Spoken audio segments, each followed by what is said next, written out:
Hello everyone, good to see you. Hope you're all well. Thanks for joining us today. We have some latest news, latest updates in terms of the situation and what's happening.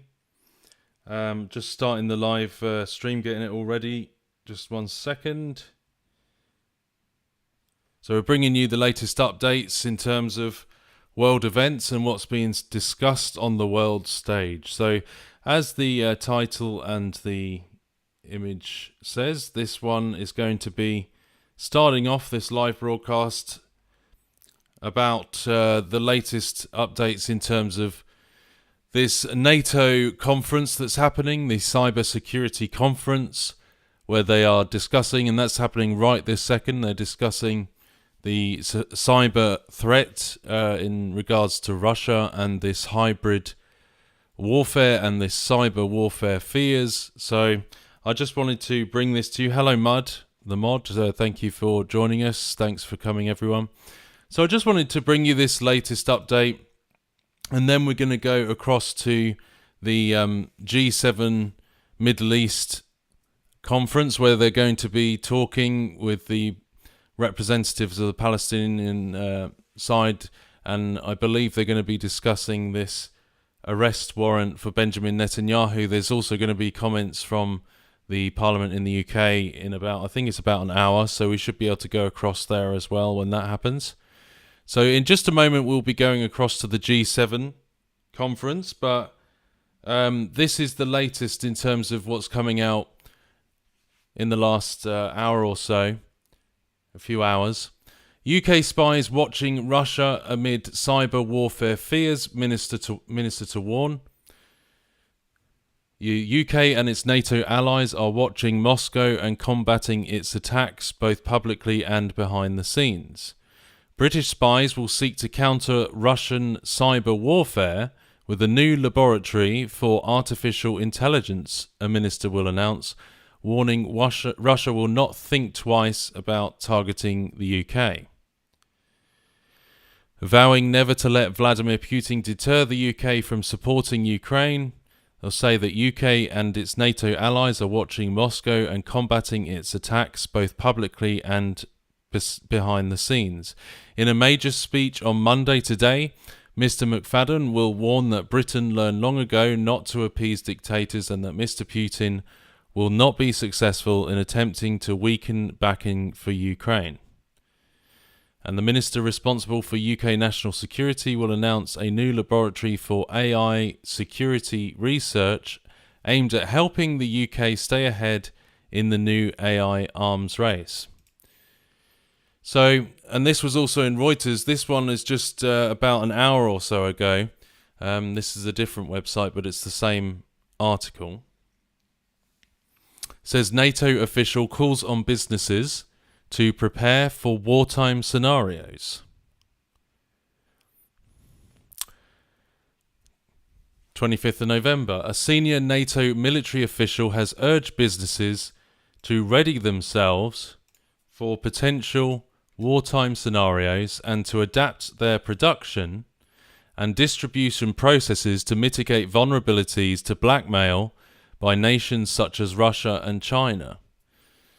Dutch Admiral Rob Boyer, chair of NATO's military committee, made these remarks on Monday in Brussels during an event hosted by the European Policy Centre think tank. He emphasised that ensuring the uninterrupted delivery of essential services and goods is vital for deterrence. If we can make sure that all crucial services and goods can be delivered no matter what, then that is a key part of our deterrence.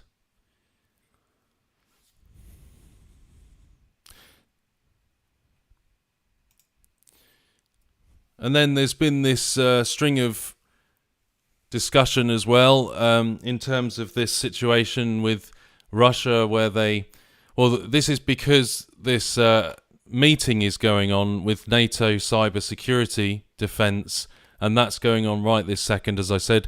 Unfortunately, we don't have a live feed from that. I did ask if we could have that from the people we pay the license to with Reuters and everything, and unfortunately I don't think we're going to be able to, but I wanted to bring you live coverage of the speeches that are going on at that NATO conference, but I'm sure we'll find out what's been discussed. But that's, Vladimir Putin could, quote, turn out the lights for millions of Brits with advanced cyber attacks, minister says. Russia will not think twice about turning the lights off for millions of people by unleashing a wave of debilitating cyber attacks, a senior cabinet minister will warn a NATO conference today.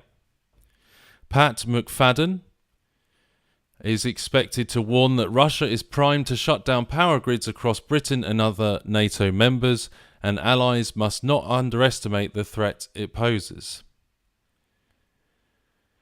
Mr. McFadden, who oversees policy on national security and state threats, will also warn that cyber interference enables Russia to severely disrupt countries and represents the hidden war it is waging against Kiev, the Sunday Telegraph reports. In a speech to the NATO Cyber Defence conference at Lancaster House, which is now, the minister is expected to say, military hard power is one thing, but cyber war can be destabilizing and debilitating. With a cyber attack, Russia can turn the lights off for millions of people. It can shut down the power grids. This is the hidden war Russia is waging with Ukraine. He will add, given the scale of the hostility, my message to members today is clear. No one should underestimate the Russian cyber threat to NATO. The threat is real. Russia is exceptionally aggressive and reckless in the cyber realm.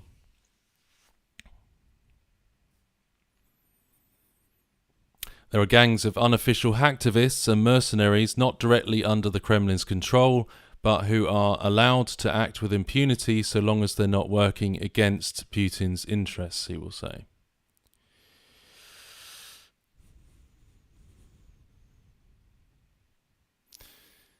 So yeah, that's what's been going on there, and there's been a number of coverage of this story. It says Russia ready to hit UK with wave of cyber attacks, minister will warn. The UK is watching Russia, a minister will say, as he warns Moscow is prepared to launch cyber attacks and won't think twice about targeting British businesses.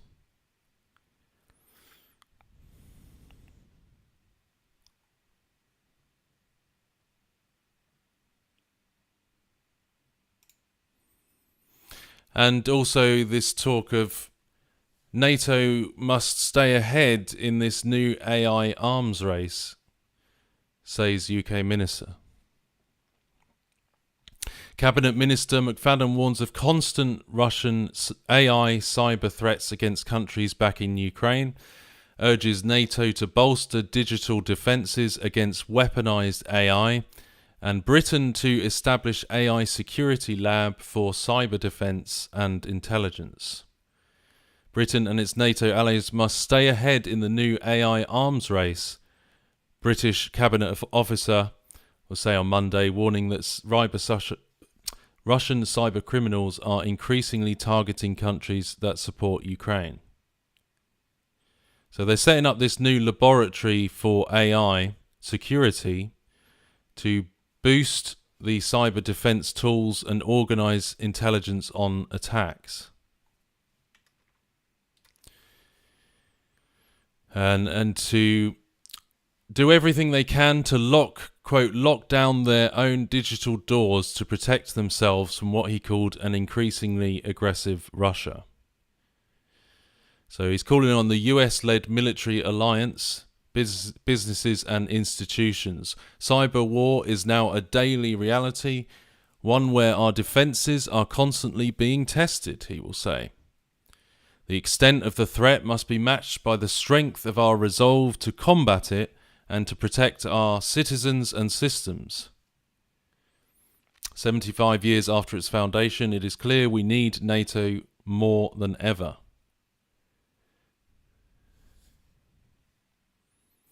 McFadden will say AI could be weaponized against those countries supportive of Ukraine since Russia launched its full-scale invasion in 2022 to step up what he described as the daily reality of cyber warfare. AI is already revolutionizing many parts of life, including national security, but as we develop this technology, there's a danger it could be weaponized against us, because our adversaries are also looking at how to use AI on the physical and cyber battlefield, he will say. So that's that in terms of that. The UK spies to counter Russian cyber warfare threat with AI security lab.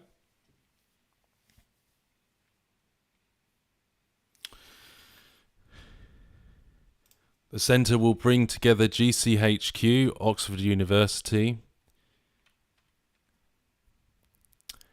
the National Cyber Security Centre, the Alan Turing Institute, and numerous government departments, and be backed by initial 8.22 million in state funding. Speaking at the NATO Cyber Defence conference at Lancaster House, McFadden will say, "Be in no doubt the UK and others in this room are watching Russia. We know exactly what they are doing, and we are countering their attacks both publicly and behind the scenes." Quote, "We know from history that appeasing dictators engaged in aggression against their neighbours only encourages them. Britain learned long ago the importance of standing strong in the face of such actions. That's why we support Ukraine in its fight to decide its own destiny. Putin is a man who wants destruction, not peace. He is trying to deter our support for Ukraine with his threats. He will not be successful." McFadden will also warn that cyber interference enables Russia to turn off the lights for millions of people by shutting down power grids, and represents the hidden war it is waging against Kiev.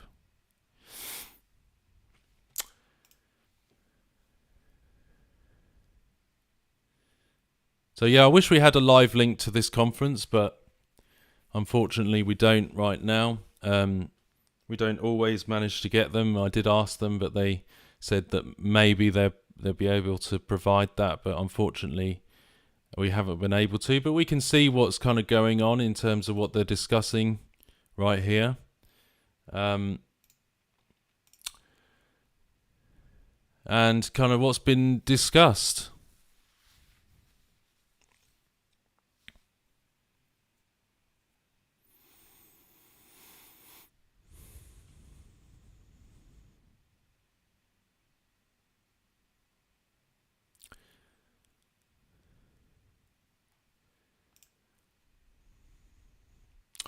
So, what do you guys think about this in terms of these points?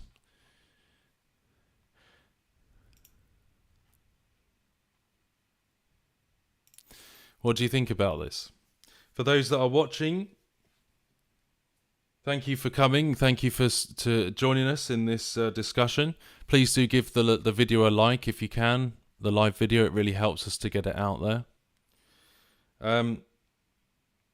But there's been this increasing warning about, I think I had an article up about this. Was it up here?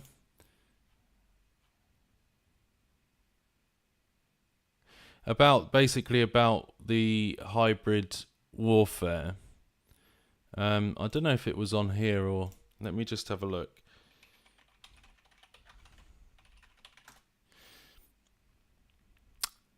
They're basically saying, I thought I had the article up actually, but maybe I don't.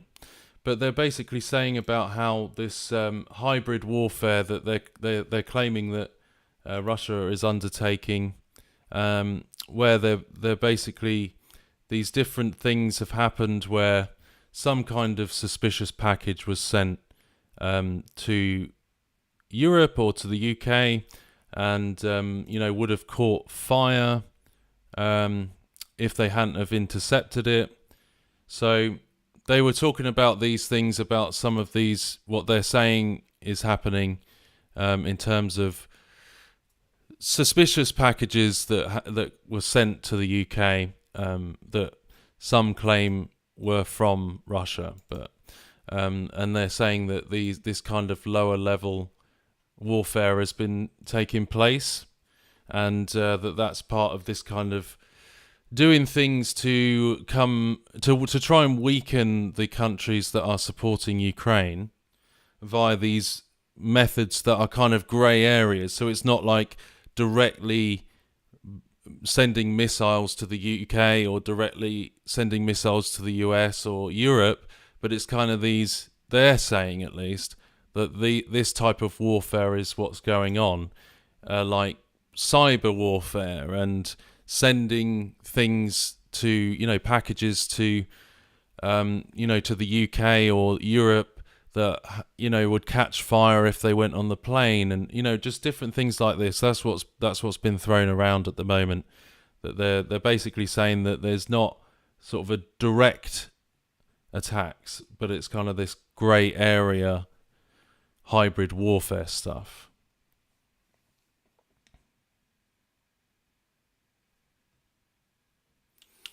But I know there's people in the chat that would have different opinions on that. I'm just literally telling you what's being discussed, so you're kind of up to speed on what's been going on.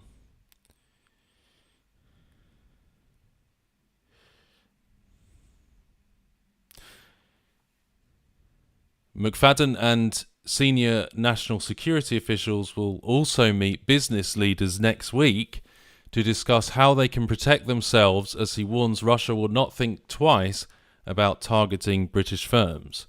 The intervention comes amid a dramatic escalation in tensions between Russia and the West, with Putin lowering Moscow's threshold for the use of nuclear weapons and suggesting the Ukraine war is becoming a, quote, global conflict.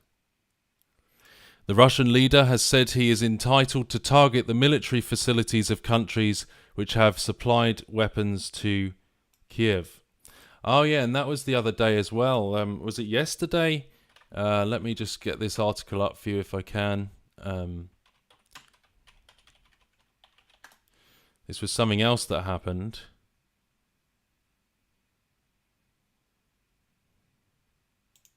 I'll get a couple of articles up about this to show you this one. This was something that was this yesterday? 23rd? No, 2 days ago. So in the last 2 days, there's been this being covered. I will show you now.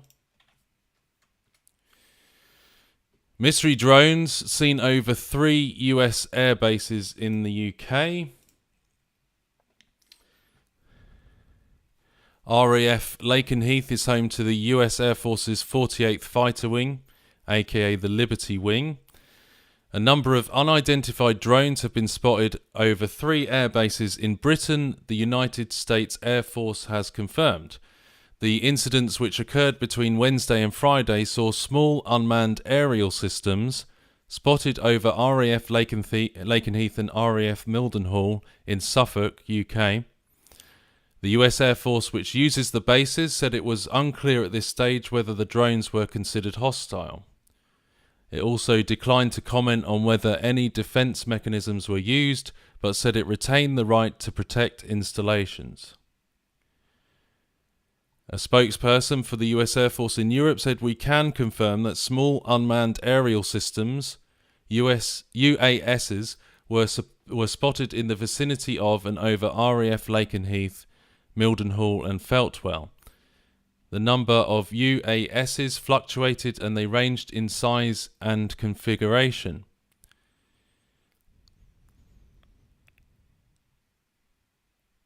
We can continue to monitor our airspace and are working with host nation authorities and mission partners to ensure the safety of base personnel, facilities and assets." The spokesperson for the British Ministry of Defence, which owns the bases, said, "We take threats seriously and maintain robust measures at defence sites. This includes counter-drone security capabilities, and we won't comment further on security procedures." So they're basically saying that it's not clear if they were hostile, but yeah, that's also happened in the last couple of days at US Air Force bases in the UK.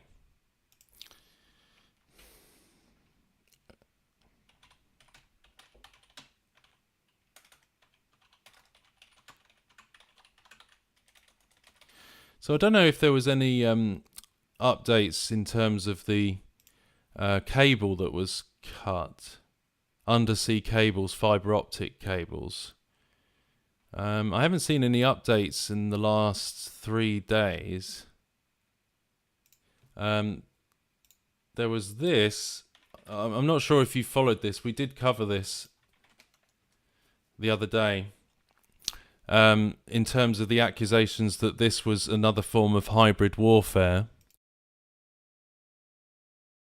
There was like fibre optic cables that went to Europe, and there was this cable was cut, and then there was this pursuit of a Chinese vessel near Denmark, and they basically said that this Chinese ship was in the area at the time that these cables, these fibre optic cables, were cut. So this is another thing that they've said, is this hybrid warfare? Is this another form of hybrid warfare? And then the kind of story developed, and it became clear that there was suspicions against this Chinese ship. Hybrid warfare. China sabotaging Baltic Sea cables would be super surprising, experts say. A Chinese vessel has sparked major interest after it was tracked travelling near the 2 internet cables that were mysteriously severed on the bottom of the Baltic Sea in recent days. While it remains unclear whether the incidents were accidental or intentional, experts say that the notion that China would support its ally Russia by conducting hybrid war operations in this part of the world would be more than surprising. On Sunday at around 10 a.m. local time, a fibre optic undersea cable connecting Sweden and Lithuania was cut. Just hours later, at around 4 a.m. local time the next day, a second cable linking 2 more NATO countries, this time Finland and Germany, was damaged. The countries affected by the disruptions were quick to react, with Germany's defence minister even going so far as to say that nobody believes that the incident was, quote, accidental. We have to conclude, without knowing exactly who did it, that it is a hybrid action, and we also have to assume, without knowing it, that it is sabotage, he told reporters in Brussels, without providing proof for his claims. Almost immediately, the 4 countries launched investigations into the suspicious cable cuts, and attention soon turned to the vessels that had been navigating in the area. One of them drew particular interest, the Chinese-flagged Yipeng 3. According to satellite tracking data, the cargo ship, which had been en route from St. Petersburg in Russia to Cairo, had travelled along the Sea Lion 1 cable connecting Finland and Germany in an almost perfect line when it was cut. The vessel then changed course, sailing near the BCS cable connecting Sweden and Lithuania when that cable was disrupted. I think CN ship, Chinese ship Yipeng 3 is being detained, suspect in cable incidents. She slowed down to a crawl in Kattegat, manoeuvred to 400 metres inside DK territory, DK Navy Patrol P525 to a port. Guess she is detained, either awaiting Germany, Finland, staff the countries that are affected. On Wednesday, Denmark's armed forces announced they had sent out ships and were present in the area near Yipeng 3, which appeared to have come to a standstill shortly after exiting this strait separating Sweden and Denmark. The military did not provide more details about its operation.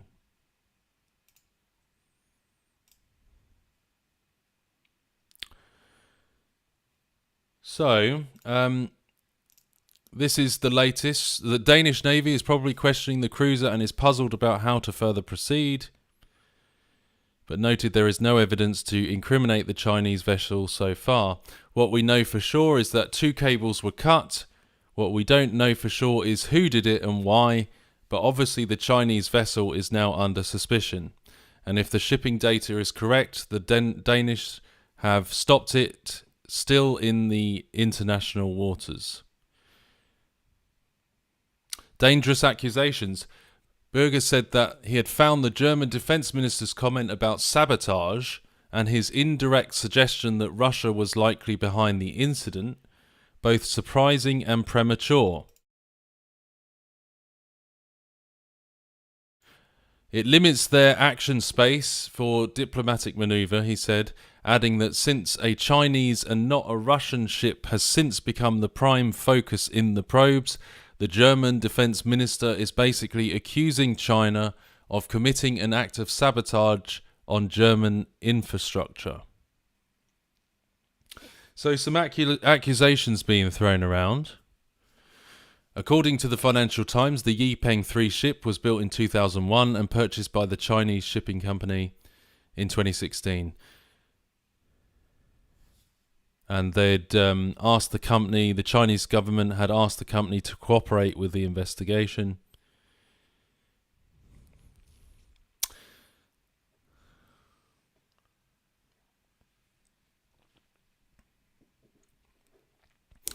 So it says here, this post on Twitter, it says this would be relevant.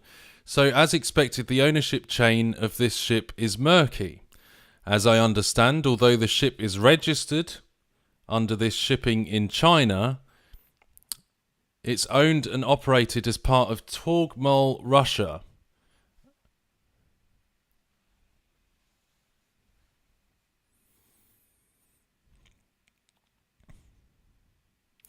Very little is known about the staff aboard this Yipeng 3 ship from Chinese ship, but German tabloid Bild on Wednesday reported that the captain has Russian nationality.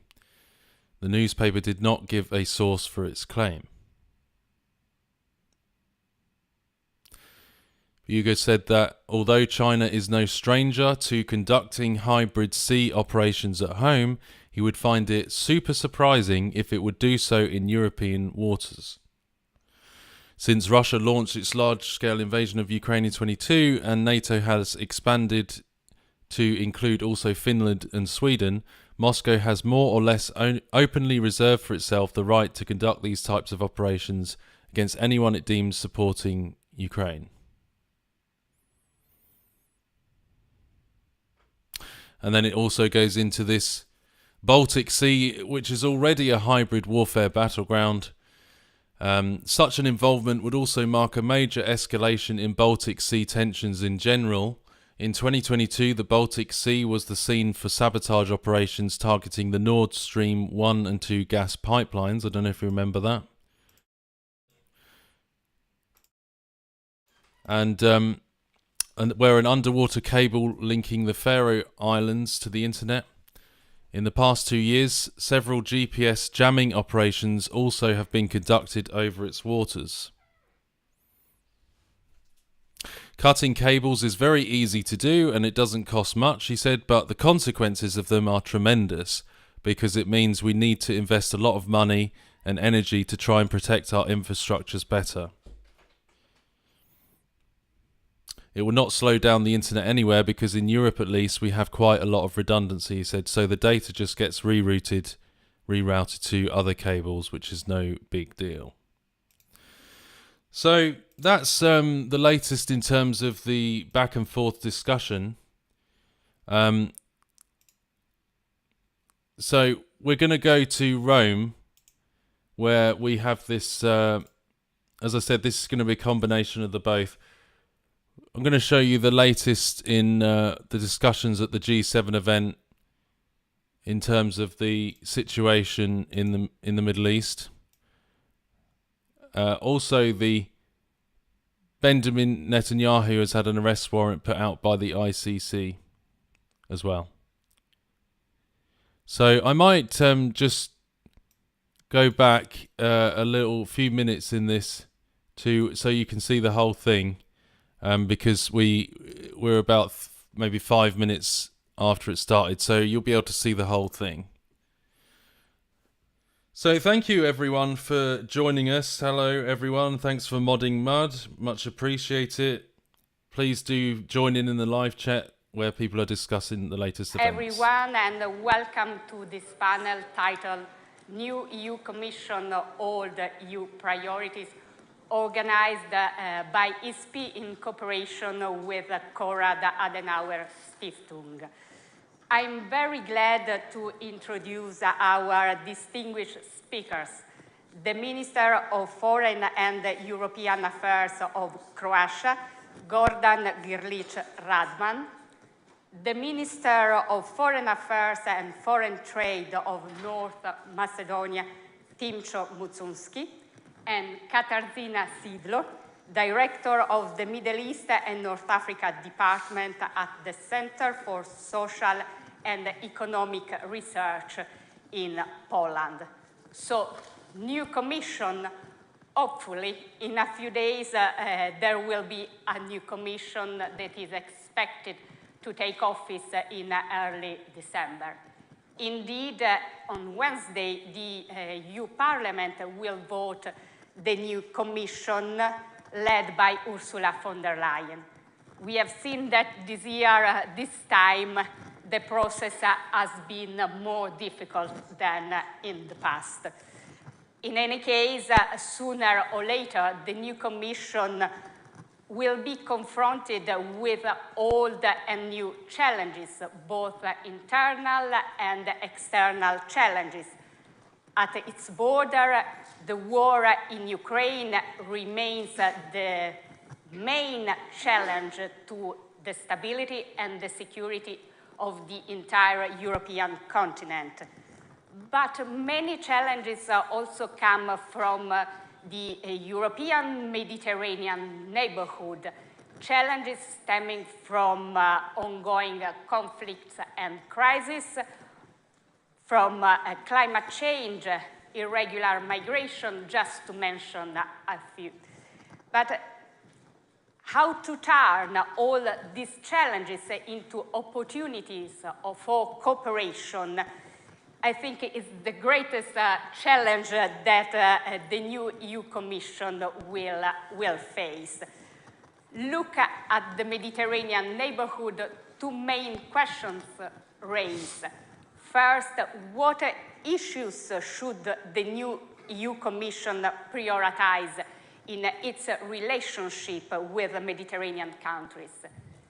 Second, what approach and what tools should the Commission utilize to promote cooperation?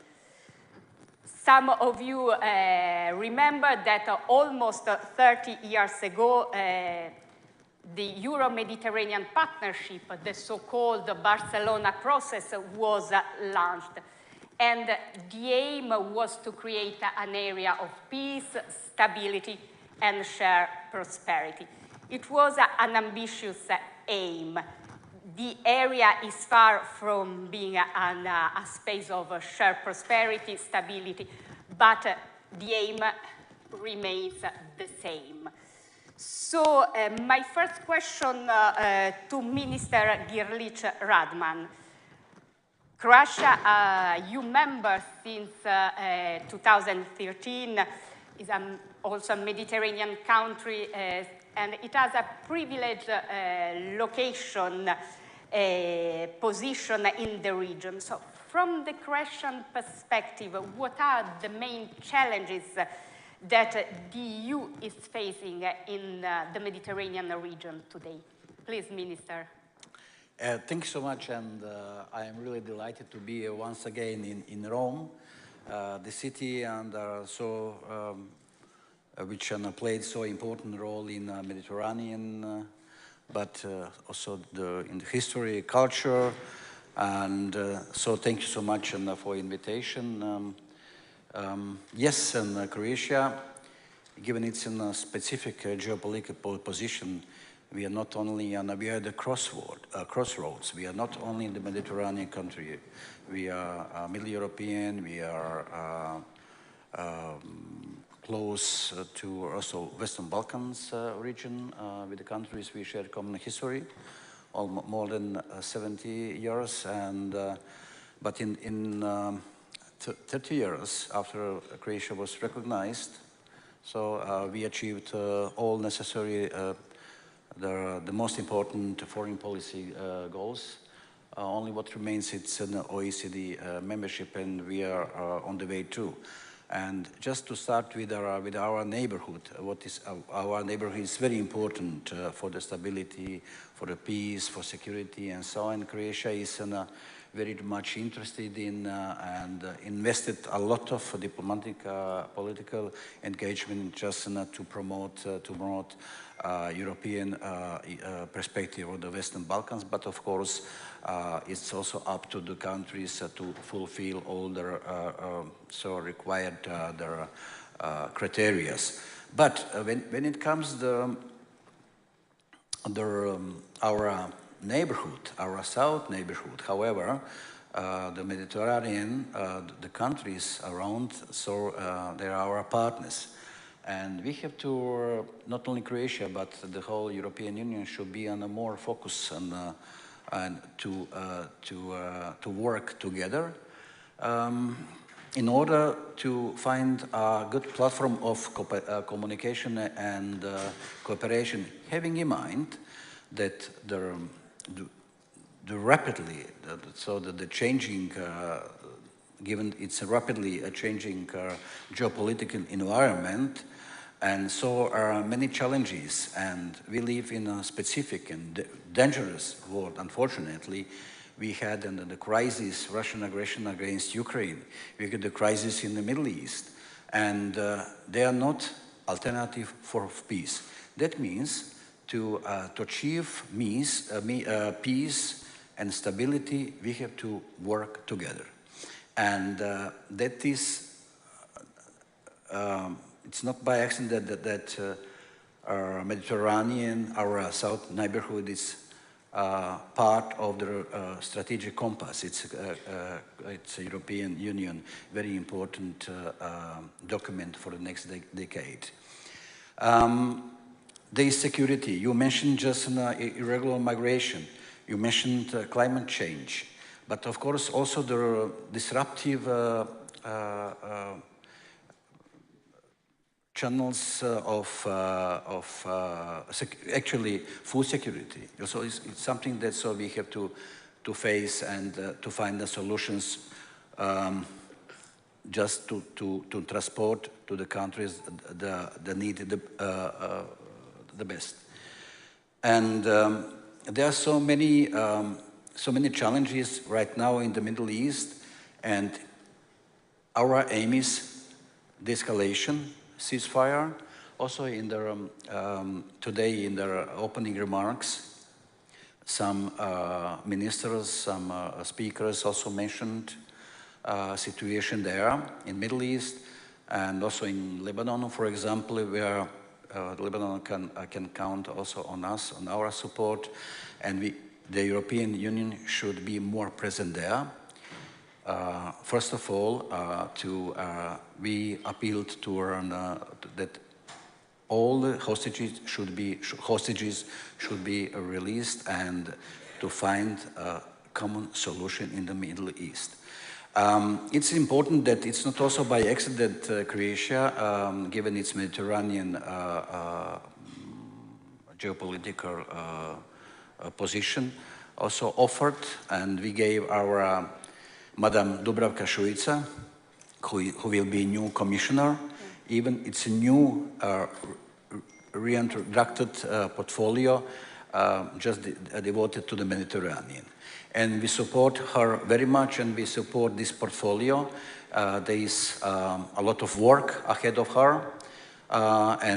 So with our common engagement, we can find probably also better solution in the Middle East.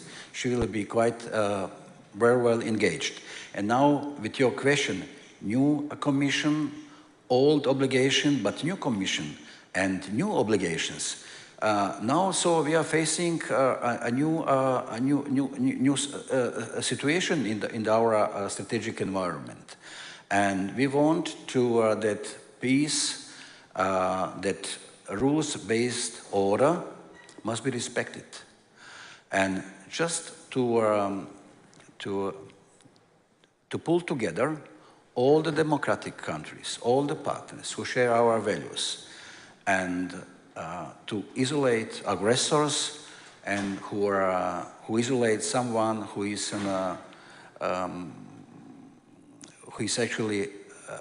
who is not respecting the international law. But so we have to live together, and in order to live together, we have to respect the rules. And so the Croatia, so as a country, we had actually also homeland war, and in our experience, we know very much that we do not take peace and stability for granted. Yeah. And we fought for our freedom, for our independence, our sovereignty, and we appreciate very much, of course, what we achieved in this regard and 30 years ago. Thank you so much, Minister. So now my question is to you, Minister Muchunski, from the perspective of North Macedonia, which is a candidate country. What are the main challenges the EU is facing in the Mediterranean, and what role can North Macedonia and Southern Balkans countries together play in addressing the shared challenges coming from the region? Please. So first of all, thank you. A huge thank you to our colleague, Mr. Tajani. I don't think anybody minds being invited to the beautiful Rome for 2 days. And especially a huge applause to the Foreign Ministry as well as ISPI, the Adenauer Foundation, with which I personally have a very long-standing relationship with, for organizing today's panel and the possibility to discuss such substantial issues. First of all, I echo many of the things that my colleague, Mr. Grlić Radman, reiterated. Looking at it from our perspective, we are, yes, a candidate country.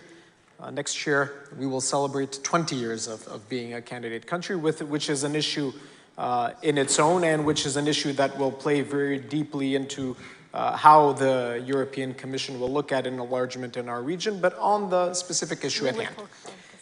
First of all, what I will say is, although we are a candidate country, we are a candidate country that is 100% aligned with the EU CFSP. What we're hoping for with the new High Representative, Ms. Kallas, is that we will be brought on in the decision-making process, the aligning countries, the countries that are 100% aligned with the CFSP and that are candidate countries, to have input in many of the decisions when it comes to the CFSP. Because these are issues that affect the European Union, but that affect us geographically, politically, and primarily from a security perspective. The challenges are exactly the same. I share the approach that there is malign influence in the Mediterranean that we have to counter-react to. Especially the role of Russia and China is something that we cannot absolutely ignore. I think migration is a very important issue. We, as a country, are part of that migration route. In 2015, we proved how we can effectively be, at times, the border of the European Union, the protector of European security, the protector of European interests, although we are not a member state. To this day, our cooperation with Frontex is at an extremely high level and has proven itself extremely efficient. The challenges are economic and trade challenges as well. Sometimes when there is, as my colleague Grlić Radman said, disruption, that disruption affects our economy, that disruption affects trade, that causes inflation in our economies, that causes domestic disturbances. So we have to counter-react. We have to have common approaches. We have to be unified in our reaction to these challenges. But we also have to work when it comes to outreach, when it comes to promoting diplomacy, when it comes to values. Although we, as I continue to reiterate, are not a member state of the European Union, we have proven as a nation that we are a functional, multi-ethnic and multi-confessional democracy, which means that we can also commonly be promoters of shared values, values that we can promote with this region. And we have to be engaged. I think we cannot ignore the role of engagement. Part of that engagement is multilateral fora, such as the one being held here today, where we engage with partners from this region, where we discuss about our common challenges and common solutions, but also being present in the region, actively, bilaterally, multilaterally present, so that we work together to overcome the problems that may not directly affect us at this day, but have, as we conclude together, long-term repercussions. I applaud the role of Ms. Šuica, who is an effective leader, has proven herself as an effective leader both domestically in Croatia, but also on the European level. We have known her from her time in the European Parliament. Recently, she had a very important role in the last European Commission when it comes to demography, and I think she will be an extremely efficient and proven leader with this new European Commission on this issue that is extremely important for us. Engagement on the key issues, I think, is primary. Issues such as energy, trade, migration, and finding common solutions to them, with the full understanding that sometimes the stance of all of the EU member states might not align on some of the details, but on the general issues that are at hand, I think that without a problem we can be unified in the message that we send to this region. Thank you so much. Katarzyna, Minister Muchunski mentioned the disruptive effects of instability on the economy, on trade.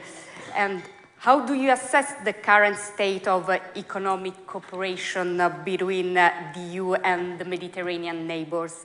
And do you think that the war in Ukraine is diverting the EU attention and the EU funds away from the Mediterranean? Right, first of all, let me extend also thanks for inviting me here to the ESP and the Ministry of the Foreign Affairs in Italy. It's a great pleasure to be here and to be able to contribute to the discussion.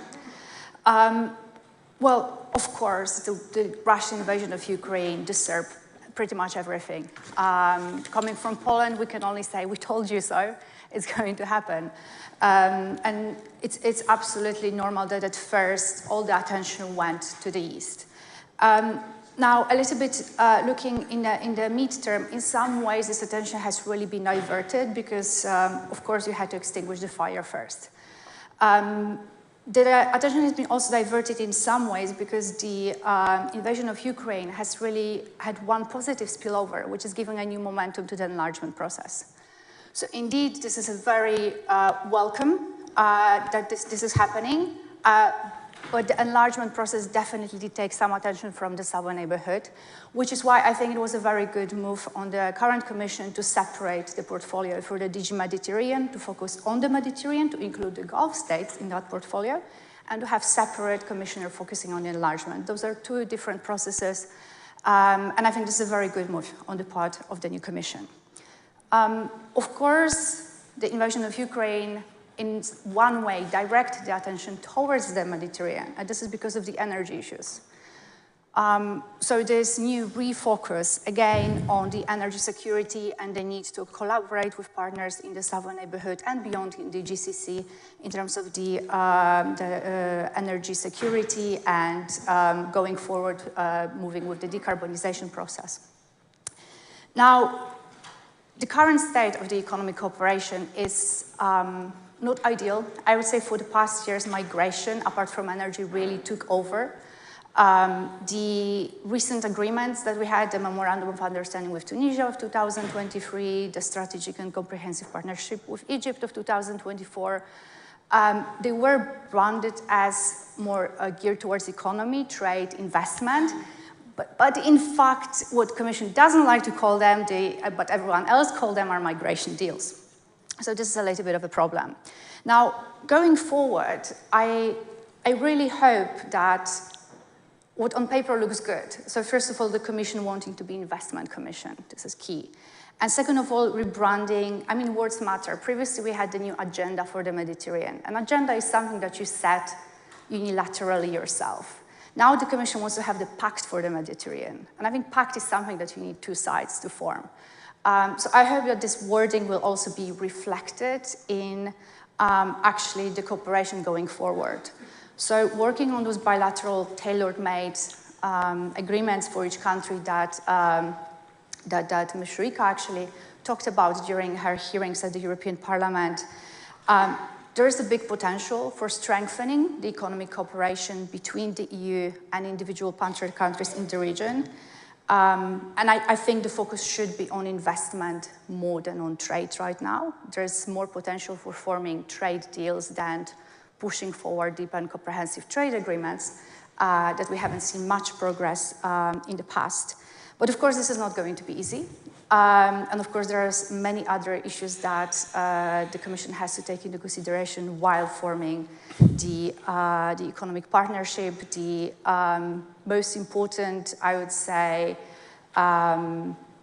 challenge when trying to have more investment into the region is that, unlike some other countries present in the region like China, EU companies cannot be told to go to an individual country invest. There need to be a conducive environment for trade and for investment.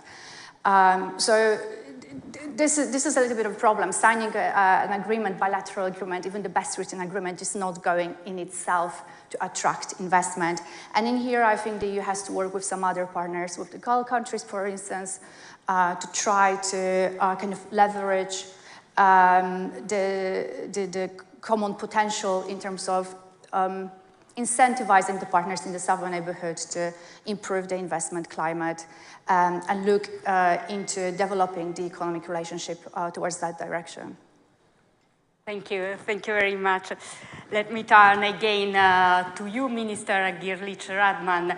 You mentioned before the important role that the EU Commissioner for the Mediterranean, Dubravka Šuica, will have, and it's important, an important role also for Croatia. From your perspective, what should be the priorities of the incoming Commission in the wider Mediterranean? Your question is so important, and it makes actually the even more interesting and more challenging, of course, for the all composition, all collegium of the European Commission. So I do remember when Croatia assumed the EU presidency in the first half of 2020, and our slogan was in European Union in a challenging time. But always challenging. But however, we didn't expect that. So it will be for us. So when it comes to the pandemic, the COVID-19 challenging time, and unfortunately, we haven't had these meetings in Croatia. The last one was on the 6th of March. We had in Gimnich and the extraordinary FAC, however. And then so we were forced to adapt us to the new circumstances and to work on, to communicate online and so on, however, but we used to do it. And however, also in this very difficult time, so we achieved our homework and everything what we actually promised and in our program. Only what was not able just to organize the conference on future of Europe in Dubrovnik on 9th May, because it was not possible just not to physically to organize a meeting. But however, everything, even Western Balkan Summit we organized, and we then issued the declaration on the Western Balkans for Albania, Macedonia, just to open negotiations with the European Union. And of course, Bosnia and Herzegovina. Now we see some achievements, and even now we want to see the progress in the European perspective in the Western Balkans. But can you keep in mind that Dubravka Šuica she kept actually the part of her previous portfolio, namely demography, also mentioned demography. But so with Mediterranean portfolio is something that it's not only up to her, it's also up to us to support her portfolio because it is a European one. We are looking forward to her proposal, for example, the EU's post-Gaza strategy for the Middle East, for example, and of course the ways to achieve peace and stability in this region, but also a contribution to the multi-annual support program for the Palestinian Authority is also something that Croatia supports. And we also committed to the joint efforts within the EU Med9. So Med9, they are European Union Mediterranean countries, and Croatia and Slovenia just entered a few years ago. It's really organized for the benefit of the Mediterranean basin, and which need, of course, to remain high on the agenda, EU agenda. But just to mention that there is 45% of the EU population so its composition 9 countries. That means 45% of the EU population. It really demonstrates that a leverage, and that Mediterranean through EU Med became energy hub. Yeah. Energy hub is very important, and Croatia can contribute in this regard. Croatia became our energy hub for the region and beyond. Just to mention that as of 1st January 2021, we opened the LNG terminal on the island of the Kirk. And at that time, so our humble capacity was 9.2 BCM. But after the Russian aggression against Ukraine, phasing out our dependency on Russian oil and gas remained crucial, and that Croatian government decided on just to double down its capacity up to 6.1. Not only gas, but also there is an JANAF, Adriatic oil pipeline. It could also just, it's good to see my colleague from Slovak Republic. We just discussed it, and when I visited bilaterally, when we met in Bratislava, we can just to deliver and to ensure the needs of Hungary, for example, of Slovak Republic, and of course the countries of the Western Balkans.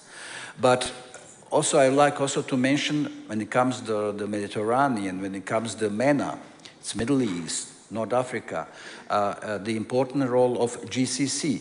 We recently have the summit of GCC. I think we do see that the countries of GCC can contribute and can be, there are importance for finding a common solution when it comes to finding the peace and stability in the Middle East.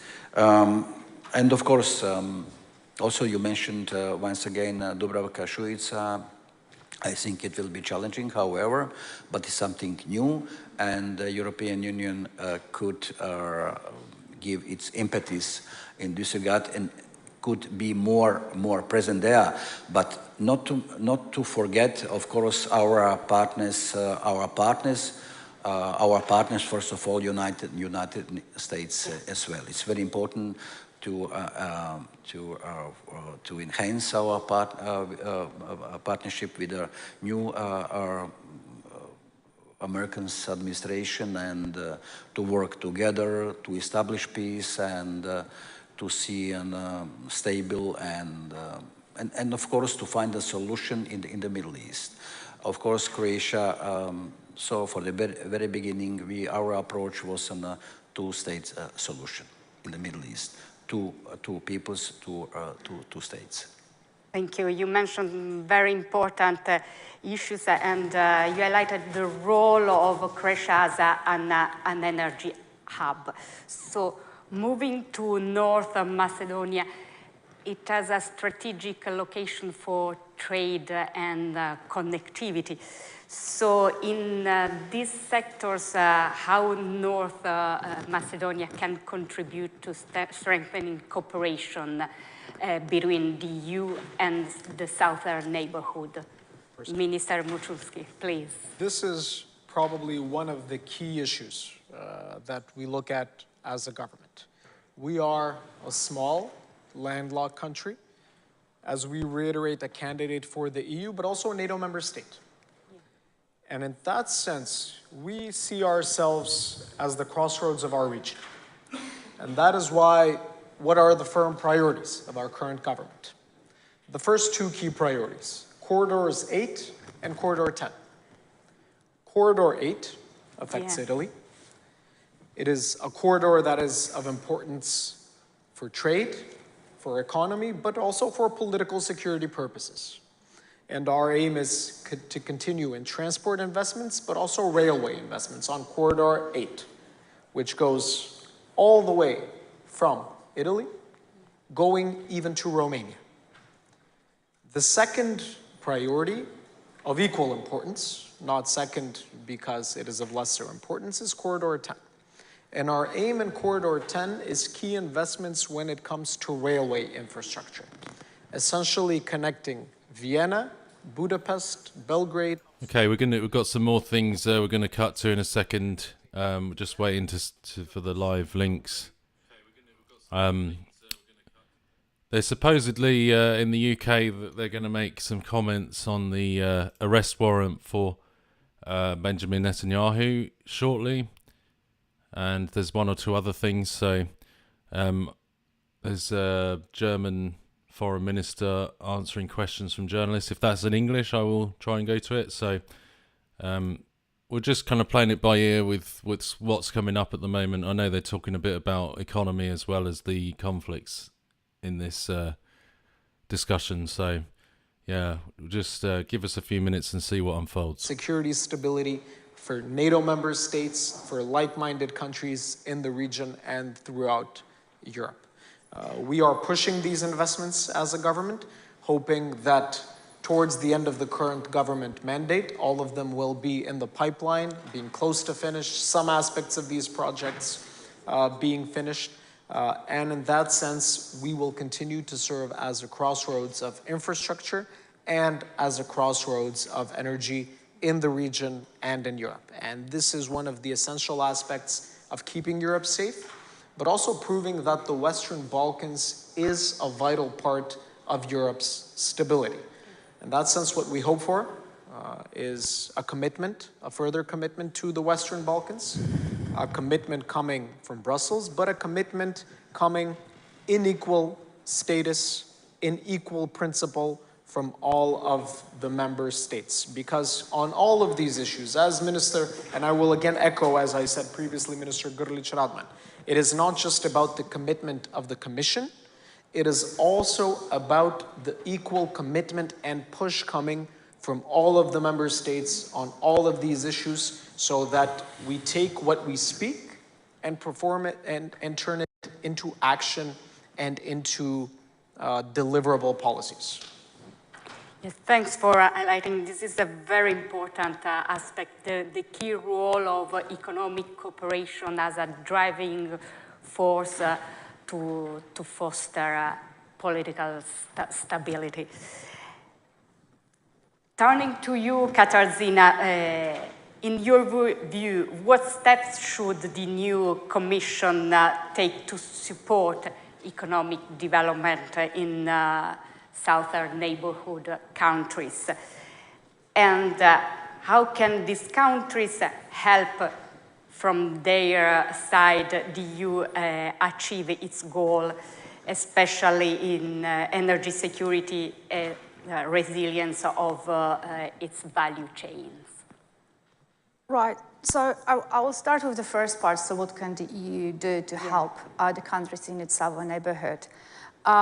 So the EU has been doing, it's a major payer, but I think it was the Commissioner-designate Shurika, who actually mentioned that the EU wants to be not just a payer, but also a player. Now, the problem is that a lot of things that has been designed as helping with the economic reform has not actually worked. I will come back to the Memorandum of Understanding with Tunisia, which, the Commission was trying to portray as some sort of success, but in fact, and I'm trying to just not to mess up the quote, but the actual evaluation was that it's not only, but the biggest positive was 80% less migration from Tunisia in 2024 compared to 2022-23, and I quote, little bit advance in the Tunisian economy. So, when you think about it this way, the agreement that was supposed to be about economic development, but in fact, the advantage was decreasing migration, how can you not dub it a migration deal? The problem is, of course, not just on the EU side, because you need partners in the southern neighborhood who are willing to implement the reforms in order to improve the economic situation. And this is not easy. I understand that the Commission is now working with Jordan and Morocco to try to sign similar agreements, comprehensive and strategic agreements. And perhaps with those partner countries, it will be a little bit easier to find common fields of cooperation. With Morocco, for instance, the energy portfolio will definitely play a big role. With some other partner countries like Egypt, equally, the economic reforms have not come by. So here the EU is working kind of hand-to-hand with the IMF. But the problem from the Egyptian side is that because the economy is, well, it's too big to fail. So some reforms will be implemented, and then there will be a backstop, and you can't really push more. And this more push is needed really in order to attract the investment that is needed, but investment not in big projects, vanity projects, but investment in actual sustainable infrastructure, including infrastructure for the energy. So this is not really an easy job. I said before in my first answer that there's perhaps some scope for cooperation with the partners in the Gulf to come together and try to push for certain reforms that are less politically sensitive, but definitely will have the benefit of attracting more investment. So that's for sure there. On the part of the trade, this is a little bit more complicated because as we know, the free trade agreements, they're outdated, they don't really work very well. No one is really willing to push forward with the deep and comprehensive trade agreements. So perhaps, again, the conversation should shift both to investment and to talking about trade, not in goods, but in services. On the second part of the question, how can the countries in the southern neighborhood, and I will extend it to the GCC now that the DG MET is covering the broader region. Of course, there's huge potential for renewables in the region, and that's undoubtedly true. But at the same time, a lot of countries who have the potential for renewables are benefiting hugely from the traditional energy extraction. So there's a very fair line in between benefiting from the resources that you have and moving forward with developing, for instance, solar energy. I would say that one thing to bear in mind for the future, for instance, when developing hydrogen, is that the Europe should bear in mind and be sensitive to the fact that the energy, clean energy produced should also be used in those countries, not just transferred to the EU, so that the countries in the region continue to use polluting energy and the clean energy is transported directly to you. It really has to be a win-win balanced kind of deal. I understand there's a kind of new overarching program, the Trans-Mediterranean Energy and Clean Tech Cooperation Initiative. I just hope it will become an umbrella for all the other initiatives and not another one, because sometimes, frankly, it's a little bit difficult to understand which project is focusing on what. Yes, I will stop there right now.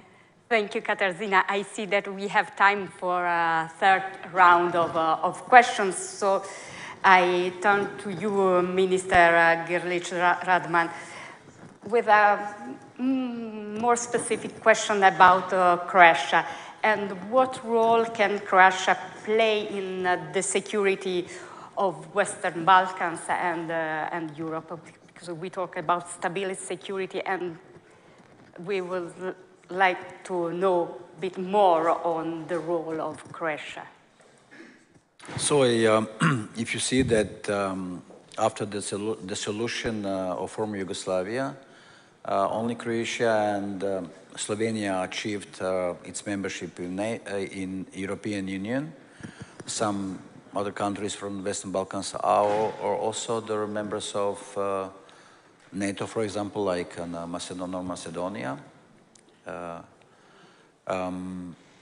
In fact, Croatia could be a role model for the West Balkans, and we are really there. It's it's natural that it's in our interest to have a stable, peaceful, institutional and functional Western Balkans.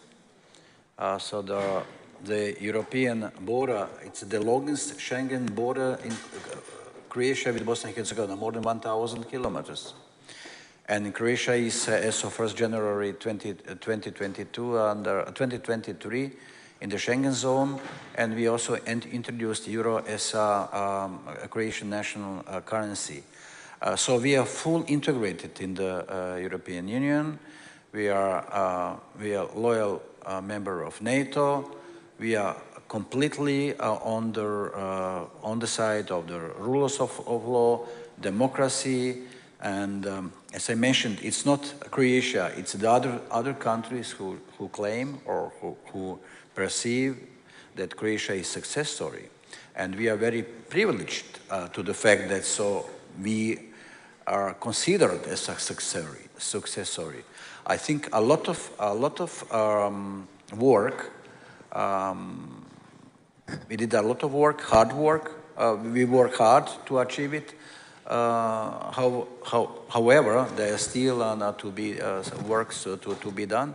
But so I also mentioned that the hard work does pay off, and we offer our neighbors, our Western Balkans countries, our expertise, our experience. It's in common interest to have a good neighborly relations. But now it's up to the countries and the Western Balkans to promote.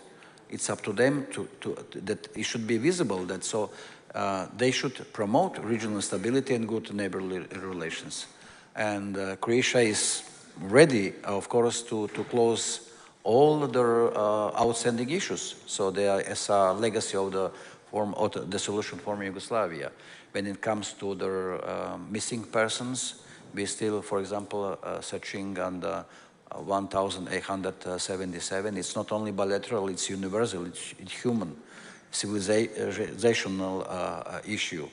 And the full alignment with the European foreign and security policy, it's just 100%, it's must, so that there is the countries of the Western Balkans are, if you see just at the map, they are surrounded by the members of the European Union, by the members of NATO, and naturally and geostrategically, geopolitically, they belong to European Union.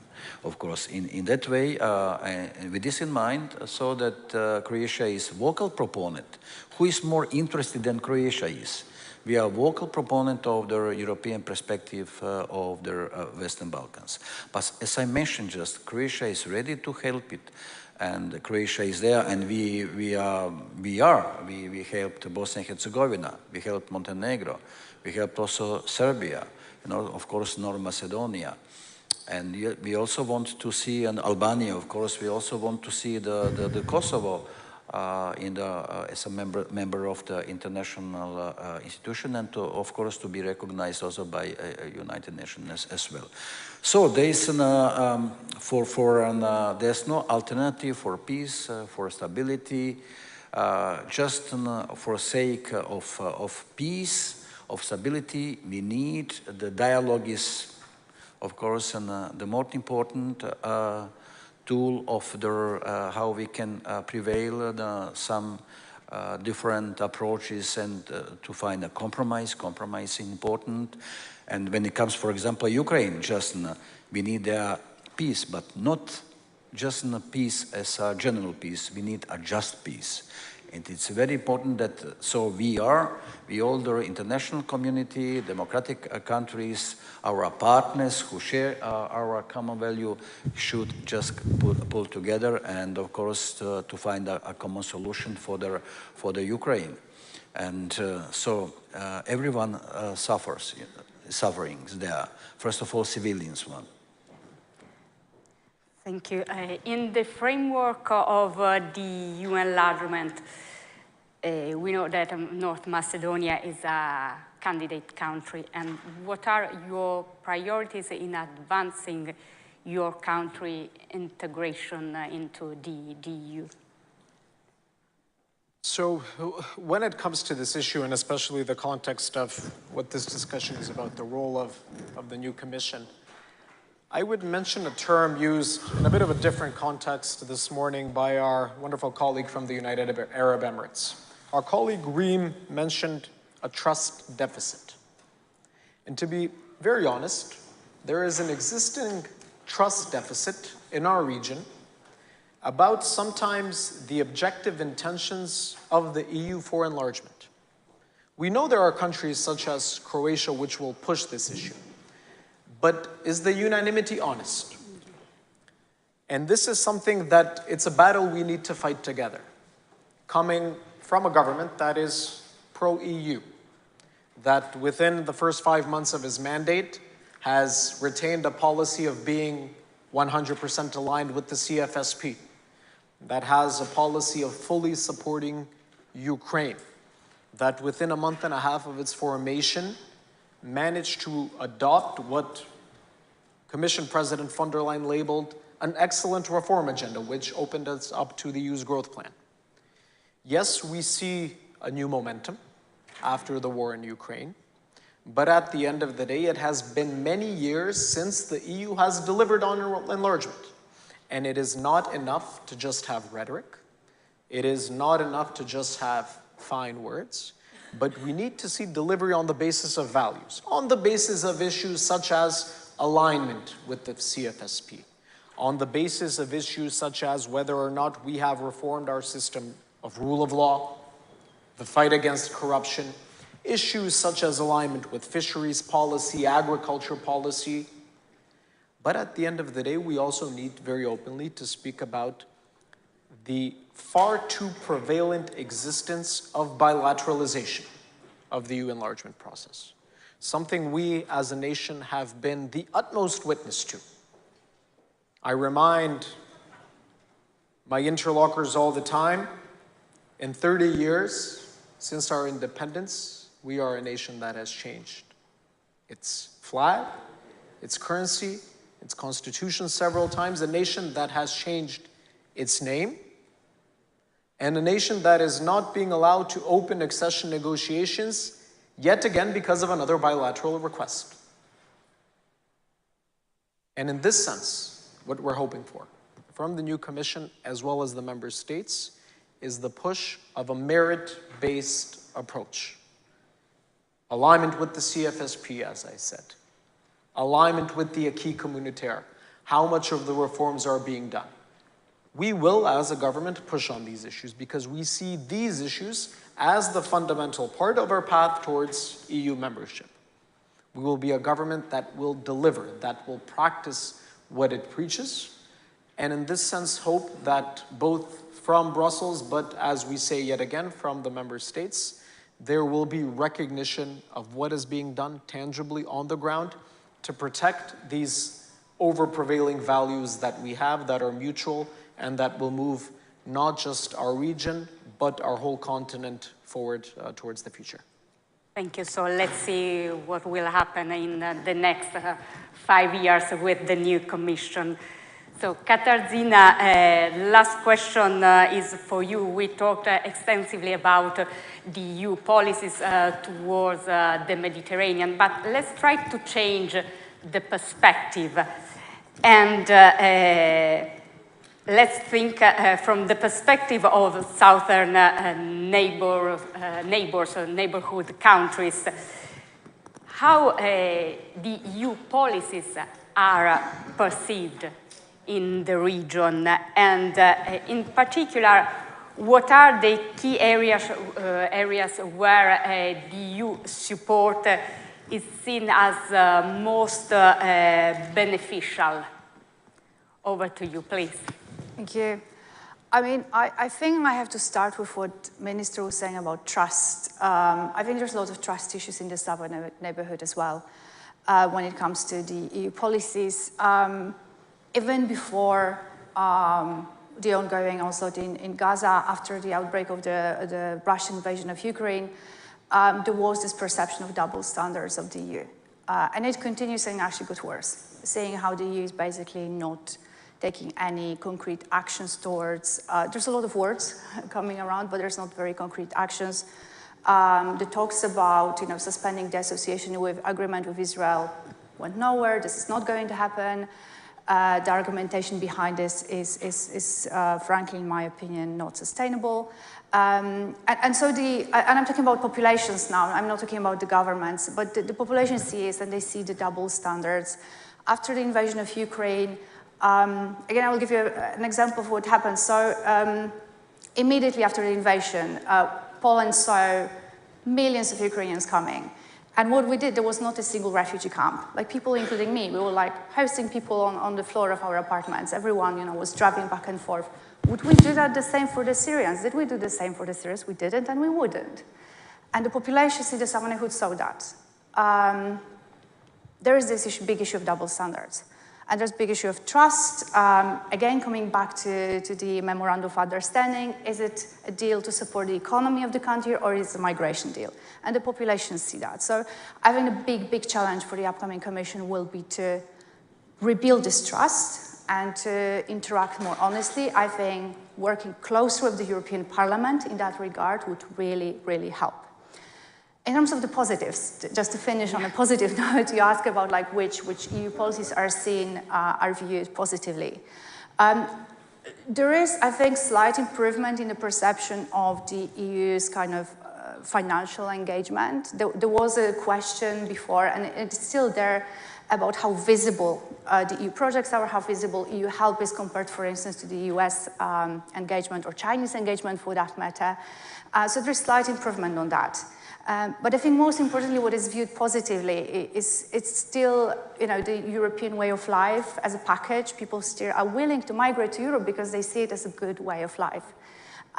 It's just that we can't contain this good way of life within our borders, and we can't pretend we're trying to promote it while, in fact, in the back pushing our own agenda. Again, agenda. I think that the new pact should be really a pact, should be really a conversation between the two. But it will take a lot of time and it will take a lot of efforts to rebuild the trust in the European Union and its policies within the populations in the southern neighborhood. Thank you so much, Katarzyna. I agree there's an issue of trust, of double standards. There's also an issue of knowledge, because in many countries, people don't know what the EU does and what the EU policies are for the region. So we get to the end of our panel. We are 1 minute in advance. And I'd like to thank our speakers for their insightful interventions and enjoy the continuation of the conference. Thank you so much for your attention.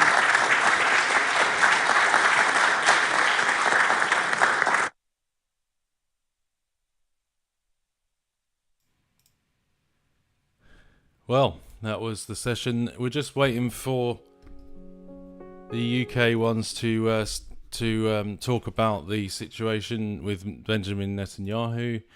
I think the Arab delegates are going to arrive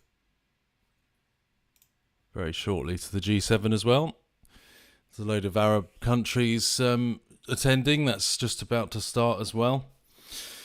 But yeah, this is what's going on at the moment. I will try to sort this out for you.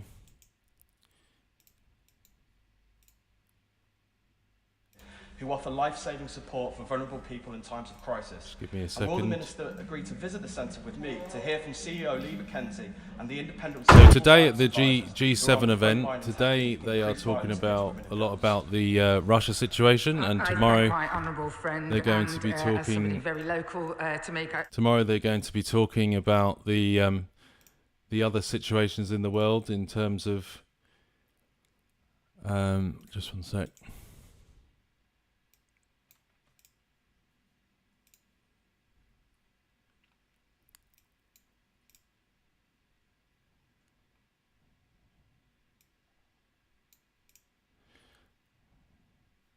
Oh, that one's in. Unfortunately, that one's not in English. Some of these statements in Rome are not in English, so I do apologise for that. But yeah, we're told that the UK one on the top left is just about to soon talk about the Netanyahu arrest warrant. If you've just joined us, there has been this ICC International Court arrest warrant for Netanyahu and Yoav Gallant, the other Israeli minister, and also one of the leaders of the HAMAS. And there's been a lot of disagreement about this, with a few countries in the world saying they would comply to that arrest warrant, and others saying that America saying that they wouldn't, and also America putting some pressure on, well, in terms of the, someone who was close aide to Trump saying that they would, quote, crush the UK economy if Keir Starmer went along with this arrest warrant for Benjamin Netanyahu. So there's been some disagreements there. We did a poll in the live chat. So we've got 161 votes so far. Please do vote on the poll if you haven't already. We're just seeing what your kind of thinking is on that. The poll currently has 161 votes. Please do vote if you can. And then that's pretty divided. 42% said yes, that they agree with the arrest warrant from the ICC to Benjamin Netanyahu, and 58% said no. So slightly more people in the live chat say no, they don't agree with that arrest warrant. So, but once they start talking about that in the top left in London, I will put the sound on for that. They're apparently going to talk about the arrest warrant. Hopefully soon. A lot going on. There's also a defence meeting for Europe later on, and that's in an hour and a half. So if we're still on then, I will go to the defence meeting in Europe. That starts at 5 p.m. No, 6 p.m. UK time, which is about 1 p.m. EST. Which is statements by European defence ministers after talks on strengthening security with the German, British, French, Polish and Italian counterparts for the defence ministers, talking on strengthening security and defence in Europe amidst the current climate in the world. So that's in an hour and a half.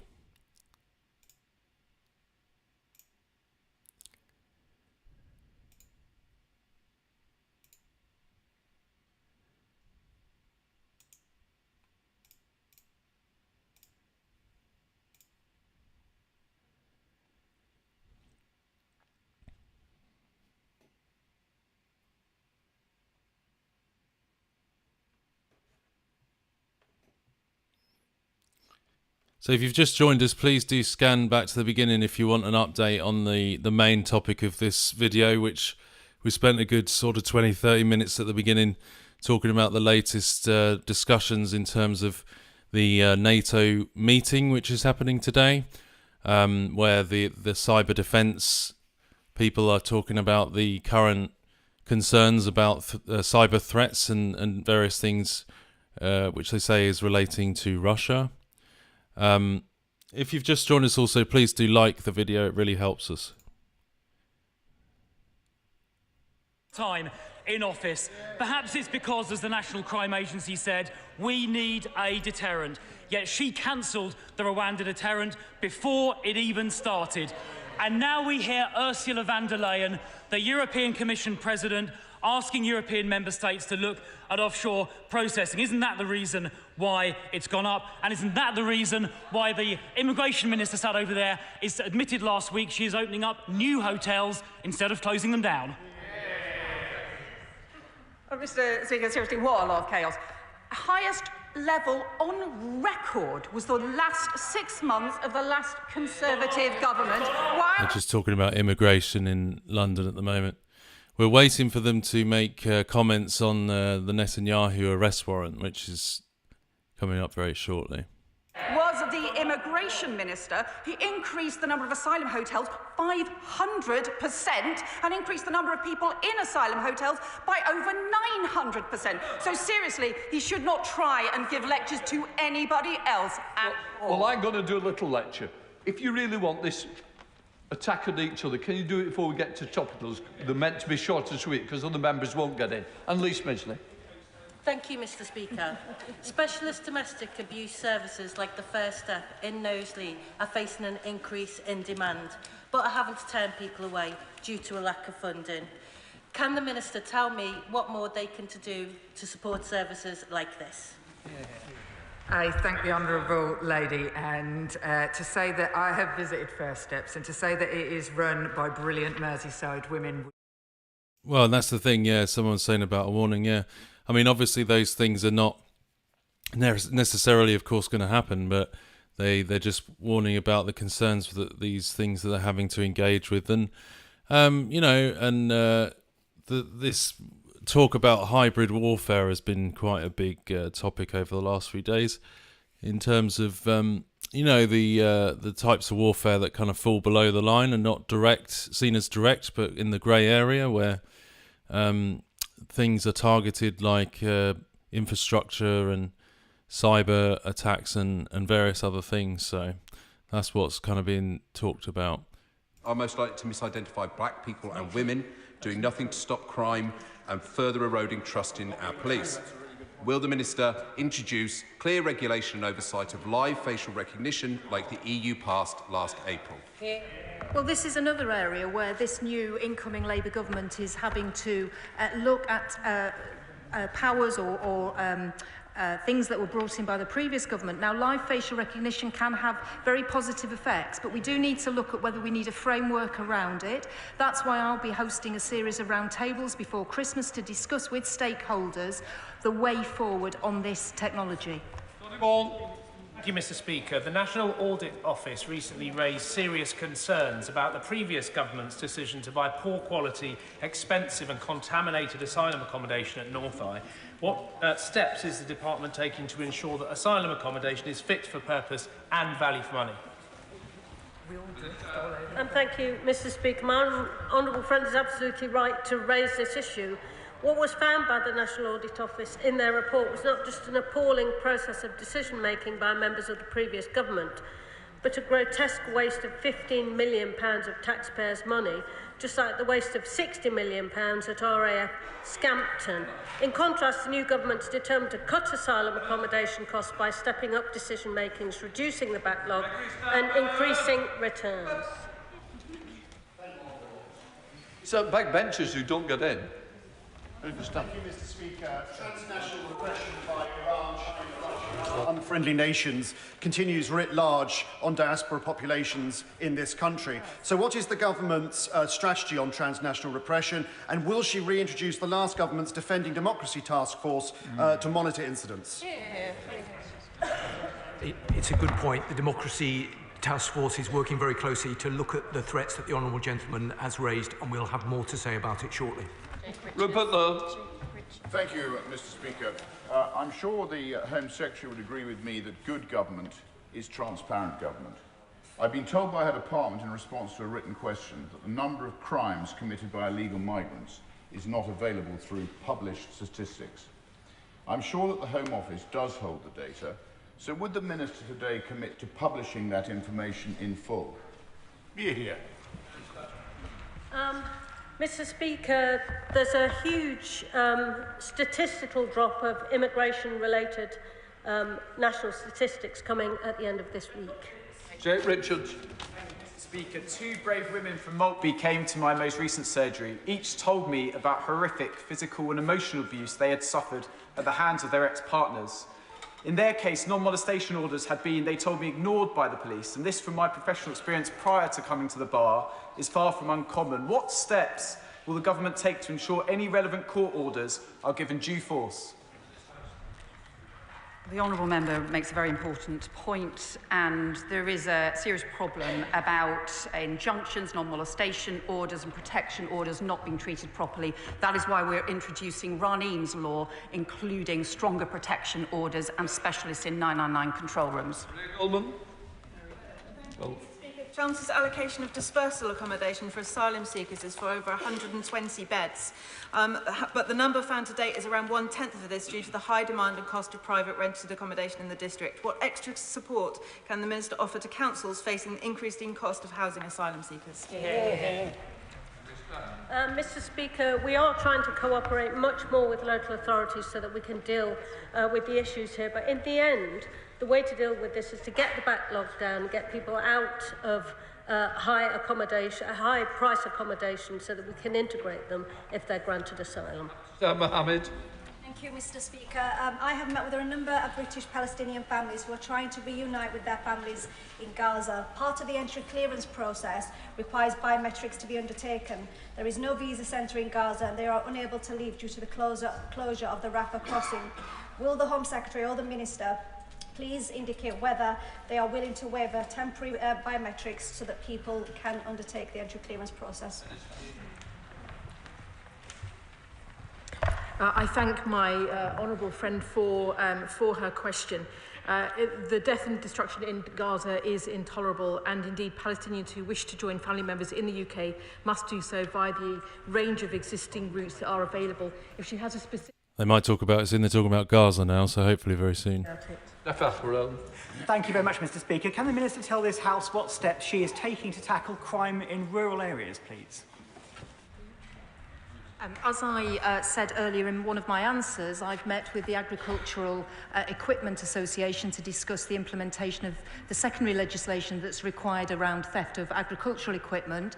And I've also having meetings with the rural crime units to discuss some of the specifics, but the neighbourhood policing guarantee applies in rural areas just as much as in urban areas, which is important.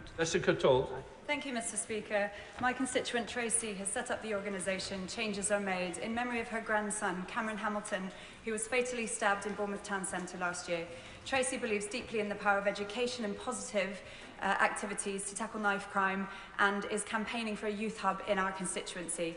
Can the Home Secretary update us on the progress made to rolling out a network of youth hubs, and will she support Tracy's campaign? Can I pay tribute to her constituent Tracy for the campaigning and also in memory of Cameron. Too many young lives are being lost. That is why we're setting up the Young Futures programme with youth hubs but also prevention partnerships to work across the country. Julia Lopez. Mr. Speaker, in recent weeks, channel crossings have been far higher than the Home Office expected, and that's why we've seen ministers rapidly approving new asylum hotels. We're told this situation is temporary because asylum claims are apparently now being processed faster, moving people through accommodation faster too. What reassurances can the Minister give my constituents that the faster processing of asylum claims with no deterrent in the system will not simply act as a massive incentive for more people to come here on small boats? I have to tell the honourable member that unfortunately before the last election the previous government cut asylum decision making by 75% in the run-up to the election, took away caseworkers, and that is why the backlog was soaring. We have now put caseworkers back into place so that we can start clearing the backlog because the asylum hotels are costing the taxpayer huge amounts of money. Thank you, Mr. Speaker. Disabled women are almost 3 times more likely to experience domestic abuse and almost twice as likely to report sexual violence. So does my honourable friend, the Home Secretary, agree with me that it's not only important that her department but also the police work with disabled women-led organisations to understand how this intersects with gender-based violence and the double whammy that affects disabled women? The Honourable Lady is absolutely right, and I pay tribute to Stay Safe East, for example, one of very few specialist disability and domestic abuse charities. But without buy and for services, we simply would not be serving most of the women in our country who need support. Final question, Peter Bamford. Thank you, Mr. Speaker.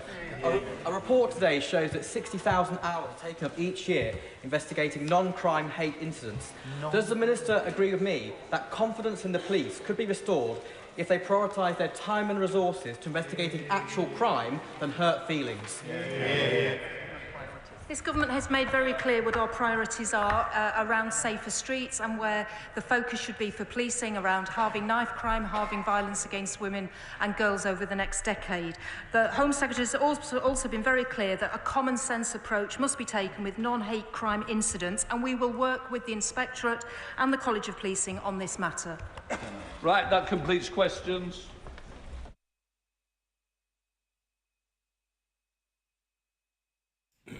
Okay, we're just waiting for the Arab leaders to arrive in the G7. They should be any minute now. They should be For the arriving. Prime Minister, I should like to say a few words about our former colleague Lord Prescott. John was first elected to this House in 1970 and served the people of Hull for 4 decades. He became Deputy Leader of the Labour Party in 1994, in which my father also helped on that campaign, and Deputy Prime Minister at the 1997 election.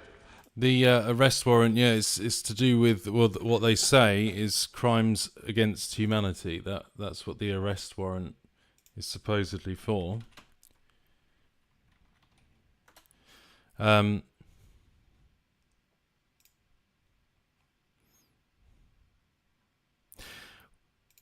Well, I mean, the UK has said that Israeli Prime Minister Benjamin Netanyahu faces, quote, arrest if he travels to the UK after an international arrest warrant was issued for him.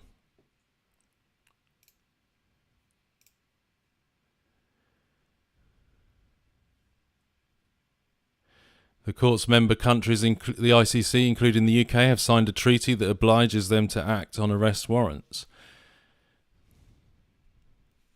Asked whether Netanyahu would be detained if he entered the UK, the Prime Minister's spokesman said he refused to comment on hypotheticals.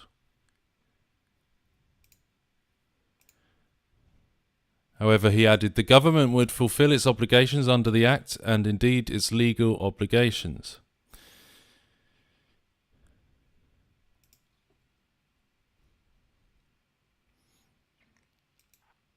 But yeah, there was also, as I said earlier, Donald Trump ally warned Keir Starmer that the US will crush the UK economy if it helps arrest Benjamin Netanyahu.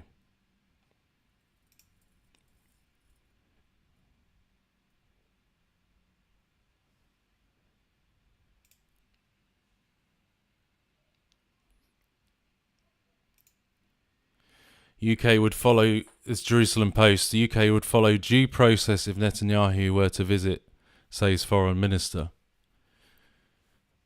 Several other European countries, including Ireland and Germany, have announced in the past that they will respect the judge's ruling. UK said, "We are signatories to the Rome Statute. We have always been committed to our obligations under international law and international humanitarian law. Of course, if there were to be such a visit to the UK by Benjamin Netanyahu, there would be a court process and due process would be followed in relation to those issues." Several other European countries, including Ireland and Germany, have announced in the past that they will respect the judge's ruling if in the pre-trial chamber if they issue arrest warrants. The Netherlands and France announced that they too would do so. The consequence is that Netanyahu and Gallant will not receive immunity from arrest from these countries if they visit them. This is the first time that leaders of a democratic country have faced arrest warrants of the court. On Saturday, Norway implied it would abide by the ICC's decision to issue arrest warrants for Israeli officials.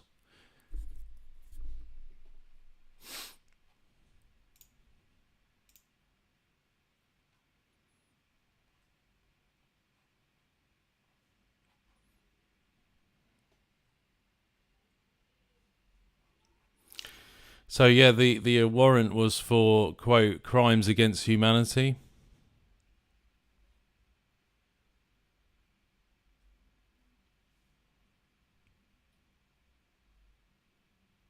Hungary has invited Netanyahu to visit as world leaders split over the ICC arrest warrant for Netanyahu.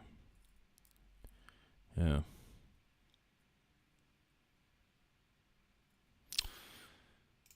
So a lot of people quite divided over that particular decision. But we did a poll, and we've had nearly 200 votes now, and still the same on our poll is very divided. Yes, people voted yes that the arrest warrant is that they agree with the arrest warrant. 42% said yes, and 58% said no, and that's on our poll here on the live. Martha said crimes against humanity or defending his nation. David said, guess what, the ICC court is not higher than God's court.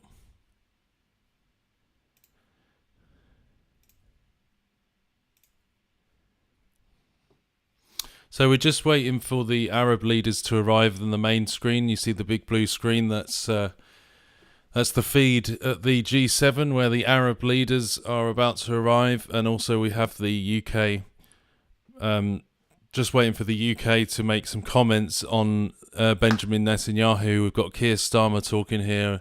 Be interesting to see what he is going to say about this arrest warrant, especially after these comments from this close aide to Donald Trump, who said that they would crush the UK economy if Keir Starmer went along with it. So I wonder if that will affect anything to do with his comments, considering that's the administration that's about to come into the US.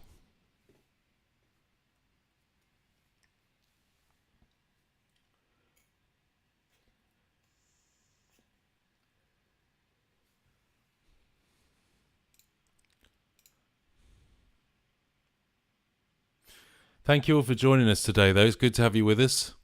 Please do like the video if you can. Subscribe, click all notifications so you get notified when we go live.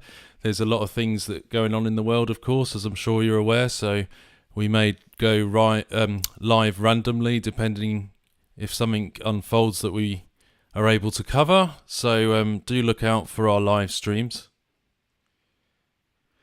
It's part of our world coverage of events that go on. So I hope it's helpful to you.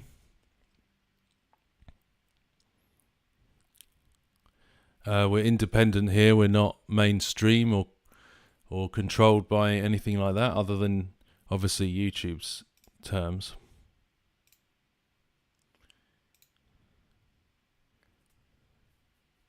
So it's good that we have these licenses to cover these things. It's all above board. We're not stealing any feeds here. We've got the license for them. So we're able to cover all the different things that happen across the world at different times, in an independent way.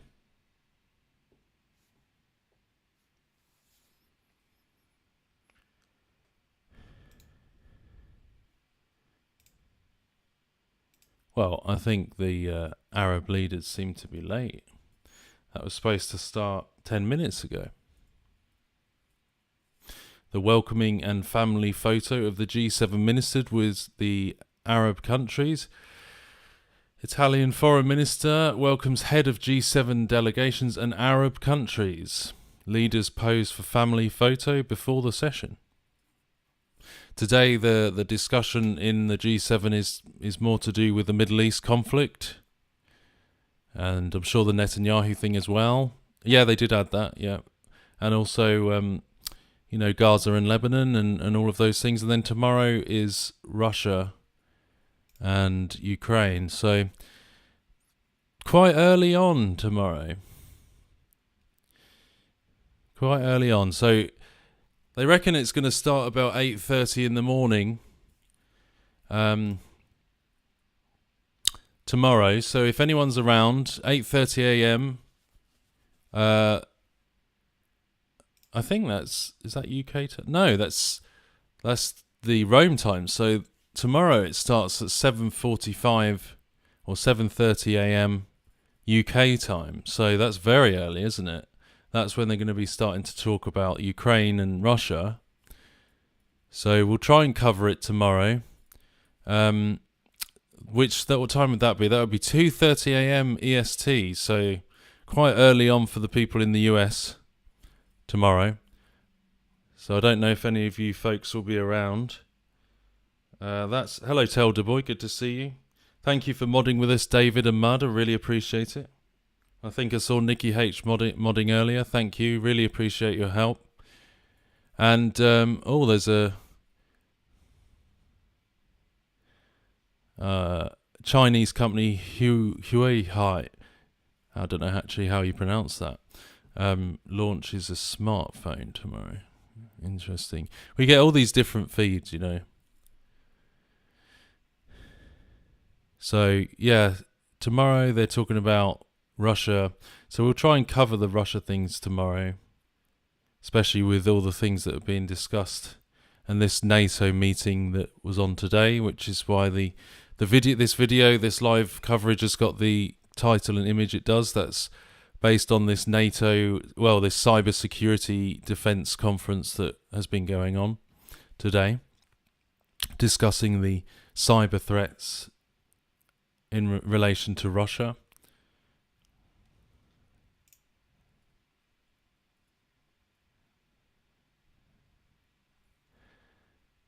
So yeah, got a few things on tomorrow. So we'll try and cover that. That's quite early on in the morning tomorrow. It's about 2:30 a.m. in the East Coast of America, 7:30 in the UK. They're going to be opening up and talking about Russia and Ukraine. So probably somewhere around that, we'll try and cover that tomorrow.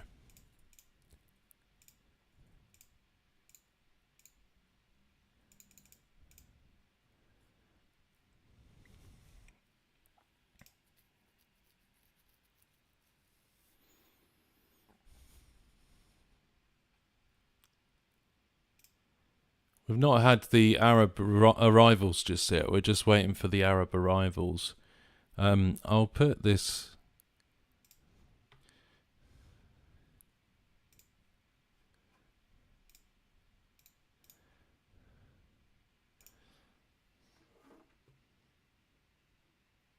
Thank you, dude WTH. Appreciate that.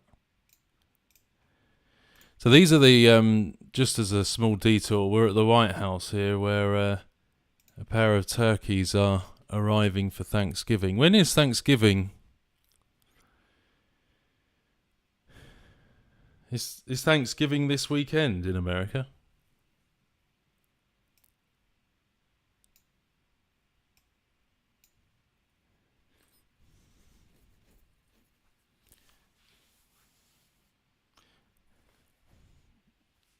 Thanksgiving this weekend, is it?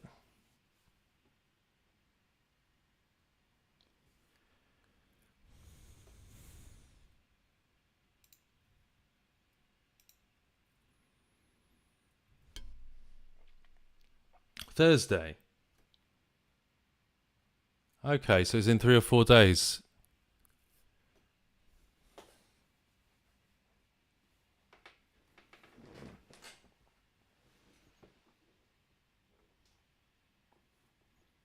Nice. Well, I hope you all have a good time, those that are watching from America.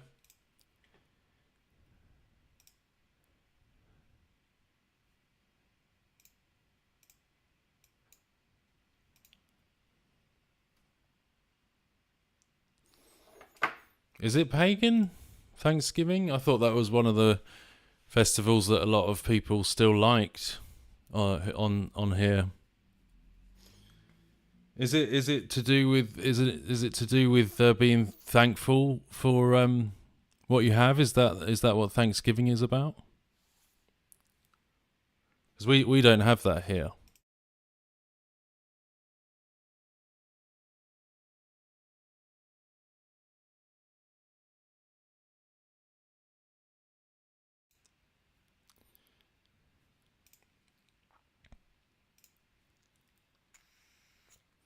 So this says, Biden pardons a pair of turkeys for Thanksgiving.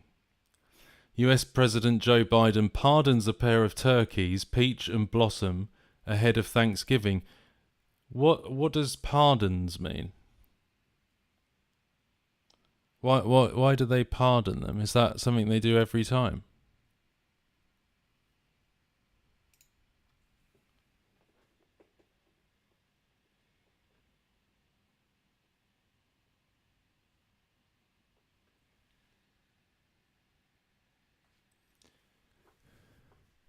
Why does he pardon?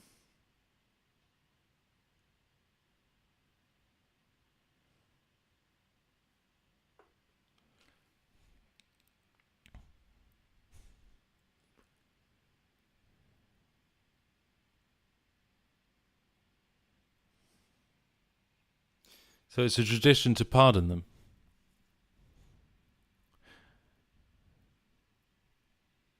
Does anyone know where that tradition comes from?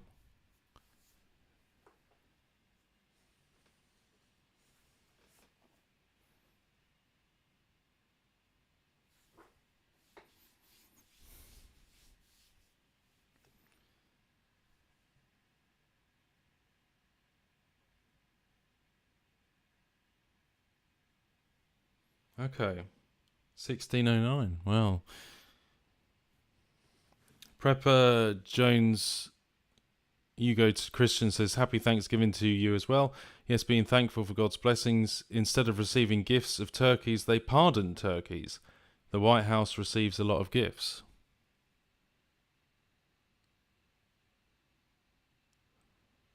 It is, oh, I see. It's traditional for the president to allow 2 turkeys to live while we eat the rest. Oh, I see. So he pardons these 2 turkeys and they don't get eaten, and then the country eats turkey dinner. Right.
Thanks, Telder Boy. Yeah, if you can get a source for that information about a potential ceasefire in Israel, that would be really good. Thank you.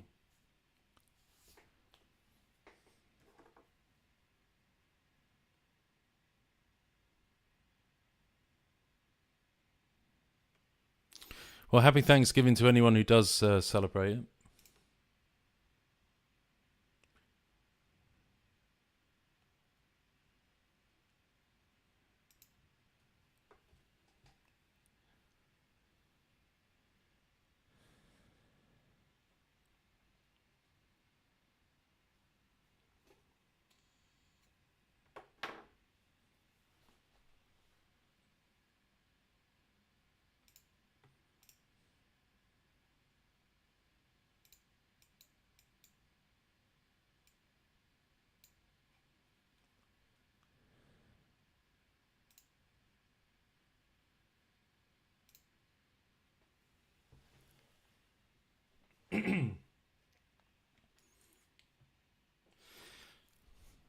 If you're just joining us, welcome. Good to have you with us. We're covering the latest events here. We've seen some images here. I know the title and the picture on the video is about the cyber attack. You'd have to go back to the beginning of the live to get the latest updates that we've talked about.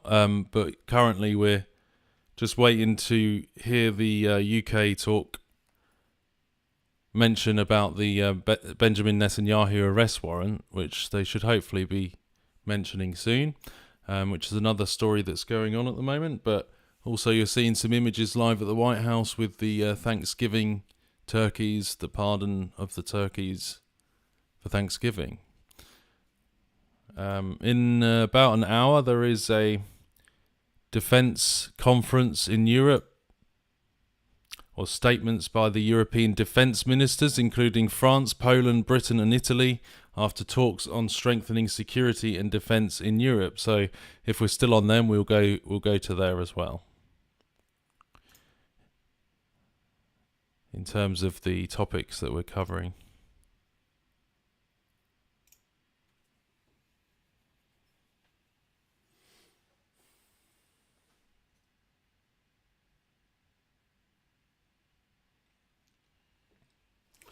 Well, let's have a look at that. Reports in Israel and the US suggest both parties are getting closer to reach an agreement. Ceasefire. Okay.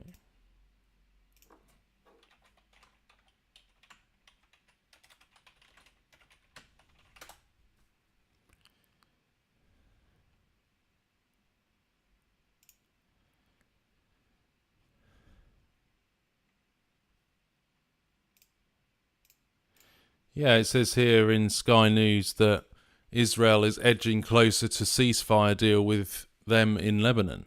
So it says here today that reports in Israel and the US suggest both parties are getting closer to reaching an agreement amid signs of progress in the US-led ceasefire talks.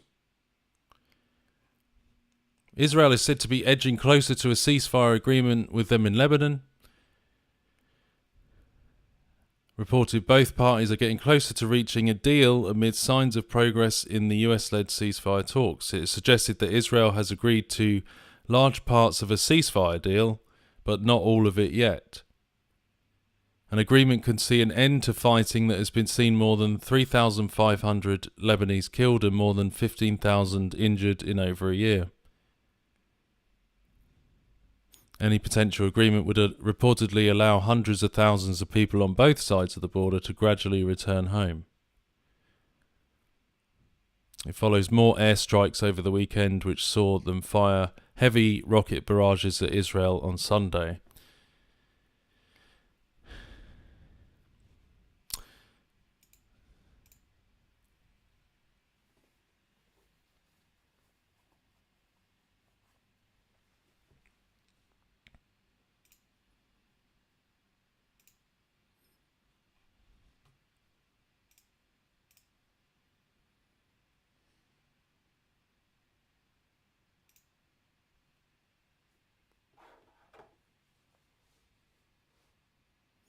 I mean, that would be a good thing, right, if there was a ceasefire. It's been going a long time, and a lot of people on both sides, civilians, have been going through a lot on both sides of the border, so that would be good. And we're still keeping an eye on that situation with Iran. You know, obviously Iran had threatened to retaliate or strike Israel again, and there was a lot of discussion between those things as well. So, you know, these things, they could happen at any moment, couldn't they? They could unfold. So if they do, we'll try and go live and cover it and show you what's going on. I'm sure we'd probably have some live cameras somewhere if any of these events unfold. So please do give us a subscribe and click the all notifications so you can see when we do go live. Some people hadn't clicked the bell, the notification bell on YouTube to all notifications, and they don't get the updates when we go live. So I think that's really important to click all notifications, apparently.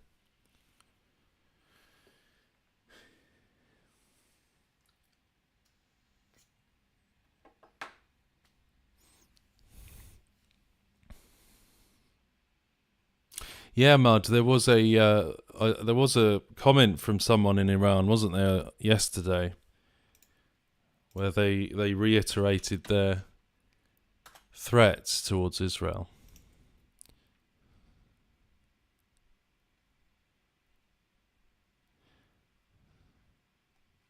I did see that somewhere.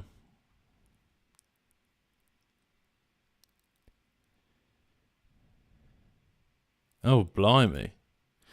That's quite a statement, isn't it?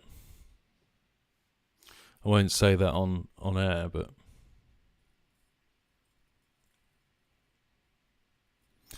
Iran's supreme leader has called for that of Benjamin Netanyahu in the wake of the ICC's arrest warrant for the Israeli Prime Minister. An arrest warrant for Netanyahu is not enough. He should be sentenced to that over alleged war crimes, he said on Monday.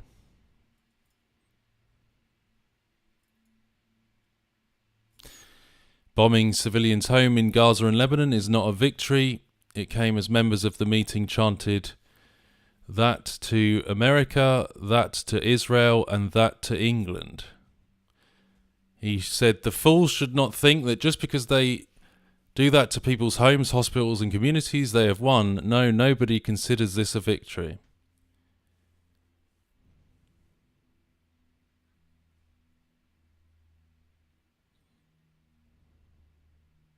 A billboard in Tehran depicts Benjamin Netanyahu and Yoav Gallant as prisoners behind bars.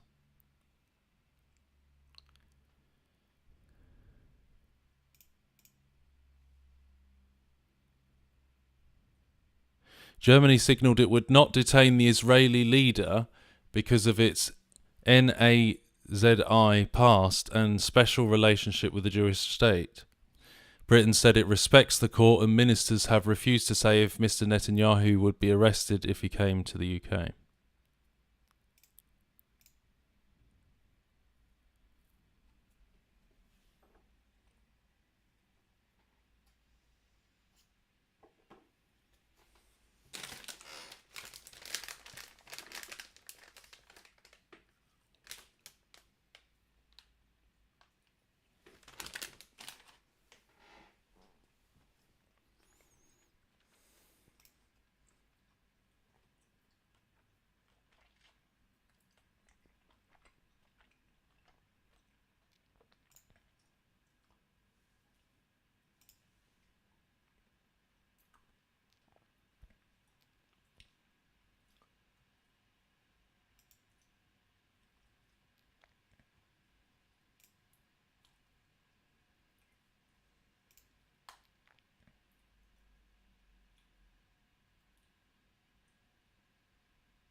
And there was also this situation that happened just yesterday, well, Sunday. 3 arrested after body of missing rabbi found in UAE, as Israeli Prime Minister says he was killed in that type of incident. He went missing on Thursday. Israeli intelligence agency Mossad said it was investigating his disappearance as suspicions arose that he had been kidnapped. 3 people have been arrested after the body of this rabbi went missing in the UAE, which near to Oman. Said it was unclear whether Mr. Kogan was killed there or elsewhere. The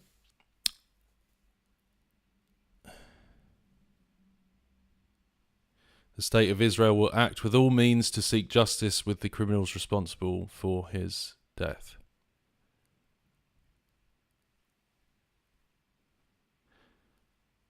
The intelligence agency said on Saturday it was investigating the disappearance as suspicions arose that he had been kidnapped. Mr. Kogan lived in the UAE with his wife, who is a US citizen.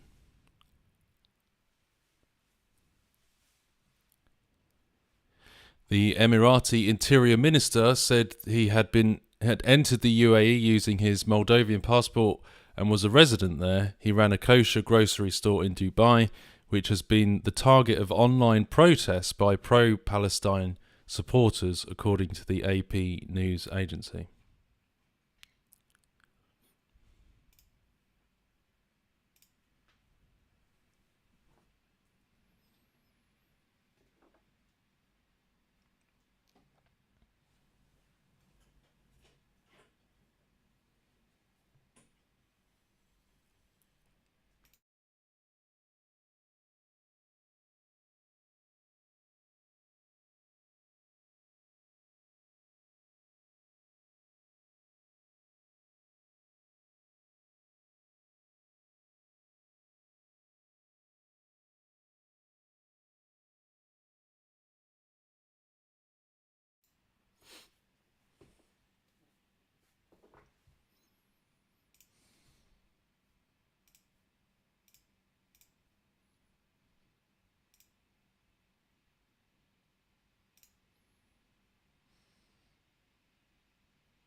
Everything is okay?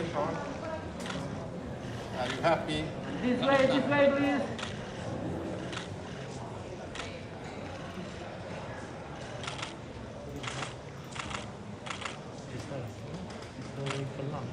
Unfortunately, the weather is not the Italian weather. More British than the weather. It's for our British guests. The weather is organizing for our British guests. Also German. German, not Italian. This is one. All right. Thank you. That's it. How are you?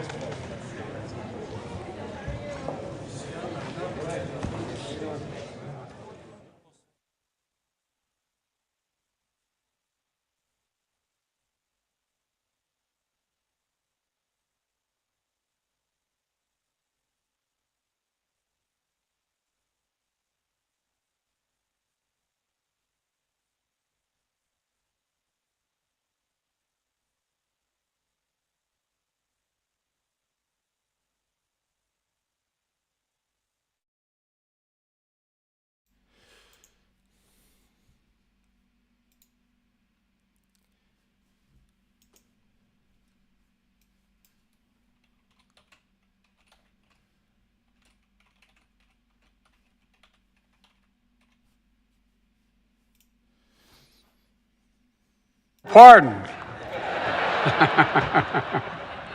Well, good morning and welcome to a wonderful White House tradition.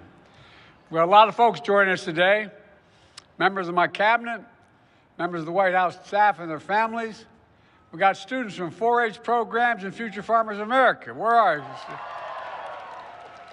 And of course, a special thanks to everyone at the National Turkey Federation. Leslie Olden, President of the Federation. Leslie, where are you? There you are. And John Zimmerman, chairman of the Federation, and his family from Northfield, Minnesota. John. I was in Northfield last year with my Secretary of Agriculture, Tom Vilsack, and our great friend, the Minnesota Governor, Tim Walz, talking about our historic investment in transforming rural America. Back in Minnesota, John's been in the turkey grower for 35 years. He's raised over 4 million turkeys. Whoa.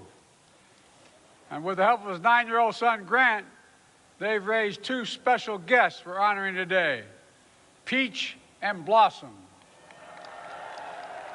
Let's bring Peach up to join us.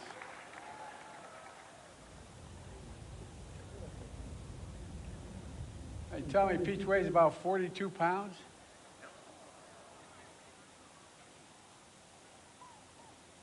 What did you say, Peach? Peach is making a last-minute plea here. The 2 turkeys are named after a Delaware state flower, the peach blossom. And by the way, Delaware has a long history of growing peaches. In fact, the peach pie in our state is one of my favorites. It's a state dessert. And peach blossom flower is also symbolizes resilience, which is quite frankly fitting for today. This White House tradition began when turkey was presented to President Truman. And that president, then President George H.W. Bush, began pardoning turkeys. In the last 4 years, I've had the honor to continue that tradition by pardoning peanut butter and jelly, chocolate and chip, Liberty and Bell, and today, Peach and Blossom will join the free birds of the United States of America. Born this past July at the Zimmerman family farm, raised by the, yeah, I hear you. Peach wants to speak a little bit here. Raised by the family with the help of neighborhood children who helped the turkey get ready for this very moment. According to experts, Peach weighs 41 pounds and loves to eat hot dish and tater tots and cross-country skis. You know, dreams to see, but the real dream he has is to see the Northern Lights, I'm told. He lives by the motto, keep calm and gobble on.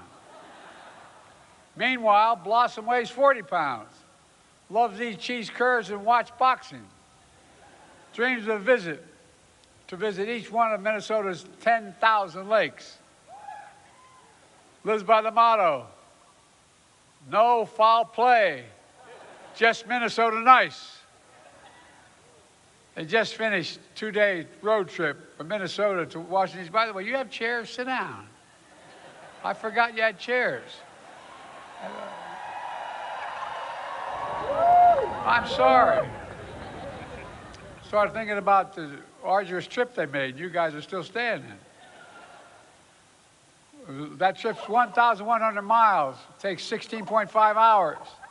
Through it all, they stayed calm, they gobbled on, and still gobbling. They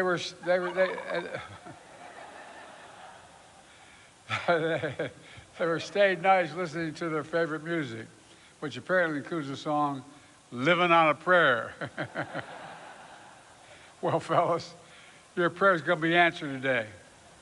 Based on your temperament and commitment to being productive members of society, I hereby pardon Peach and Blossom.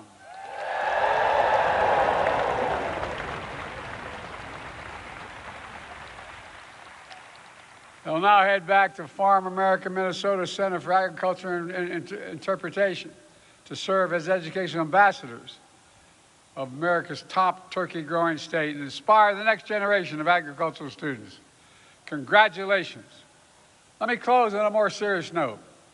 This event marks the official start of the holiday season here in Washington. It's also my last time to speak here as your president during this season and give thanks and gratitude. So let me say to you, it's been the honor of my life. I'm forever grateful. Later today, my wife Jill and I will travel to Staten Island, New York for a Friendsgiving with members of the Coast Guard and their families. to demonstrate our gratitude for their service and sacrifice, like my son.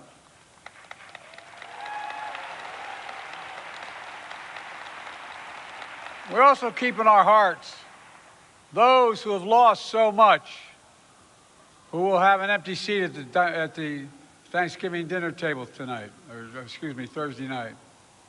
May we use this moment, take time from our busy lives, and focus on what matters most, our families. My dad used to have an expression, family's the beginning, the middle, and the end. Our friends and our neighbors. And the fact that we're blessed to live in America, the greatest country on earth, and that's not hyperbole, we are. No matter what, in America we never give up. We keep going. We keep the faith. We just have to remember who we are. We're the United States of America. There's nothing beyond our capacity when we do it together. So happy Thanksgiving, America. God bless you all, and may God protect our troops. Thank you.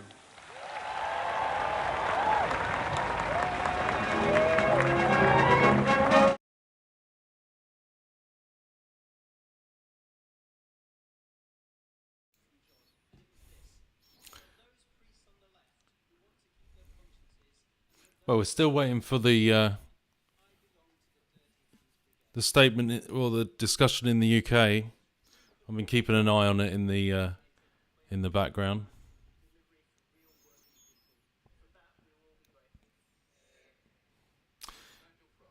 There is I'm just muted it because there's music.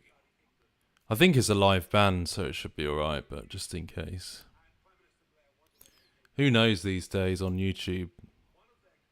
They pick up anything.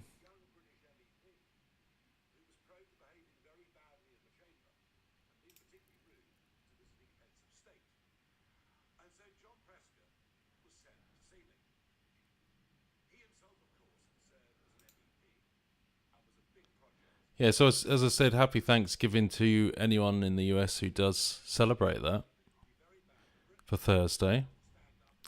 There is a defence, as I said, there's a defence ministers meeting of Europe for France, Poland, Britain and Italy, and that's in 45 minutes, so we might cover that if we're still on. Or if we're still on, we will cover that.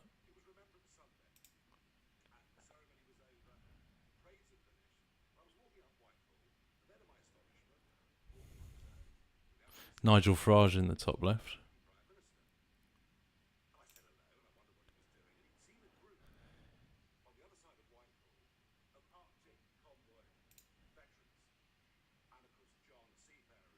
Yeah, we don't have Thanksgiving over here.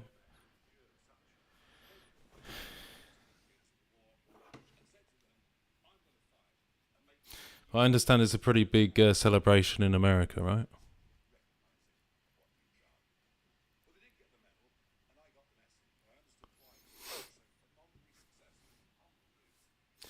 The poll, wow, we've nearly got, we've got 265 votes in the poll. Do you agree that Benjamin Netanyahu should have an arrest warrant from the ICC? Yes, 44%, and no, 56%. It's been very close, that one. Shows how kind of divided the opinion is on that. But they said it's the first person from a democratic country for this to happen.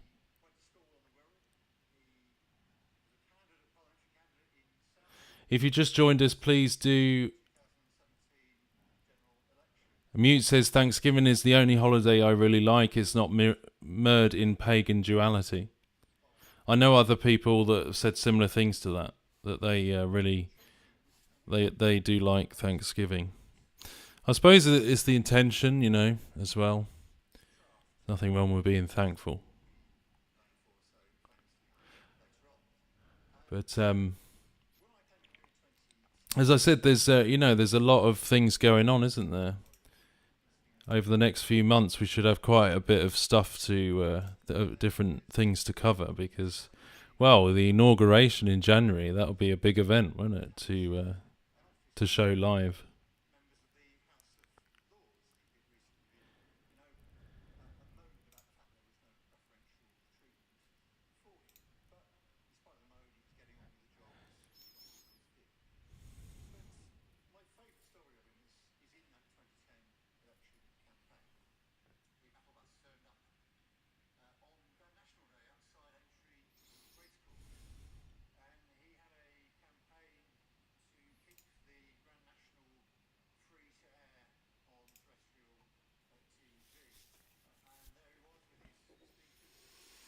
Yeah, some different opinions in the live chat.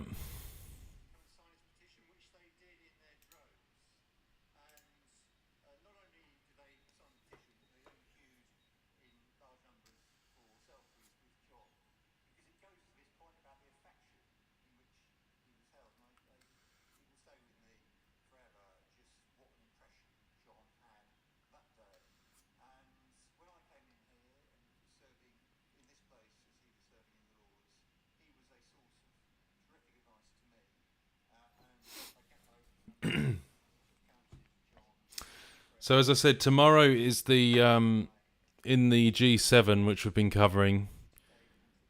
The tomorrow is the they're going to be talking about the Russia situation in Ukraine.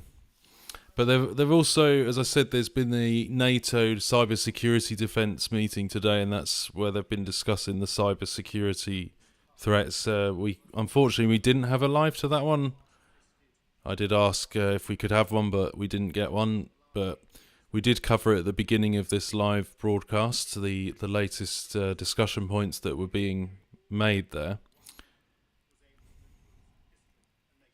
But yeah, I'm looking to expand these lives a little bit. I've got some new equipment just arrived, so I'm going to reorganise my room here. And I'm hoping to, in time, do sort of more overnight streams of cameras, as well as these types of broadcasts as well. So if something's going on in the world of particular significance, I might have cameras going longer,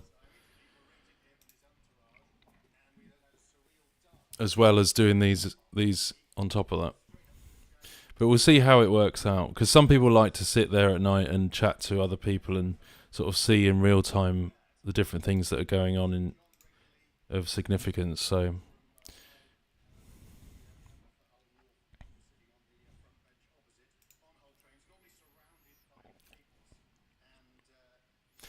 as like an independent source of news.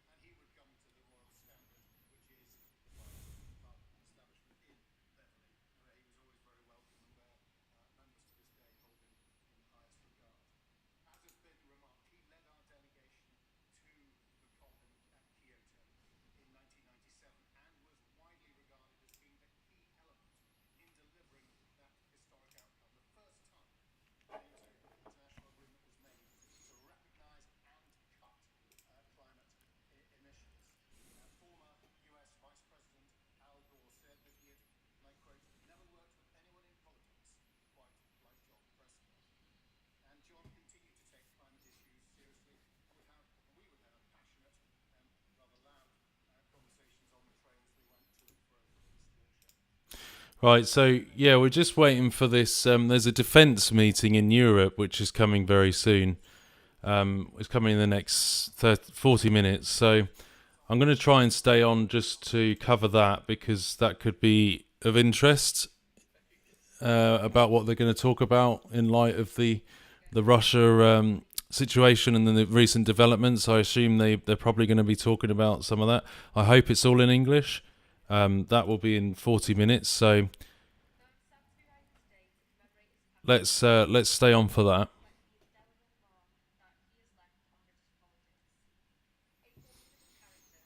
Right, yeah, we could, so we'll go to that. Obviously this one's just finishing.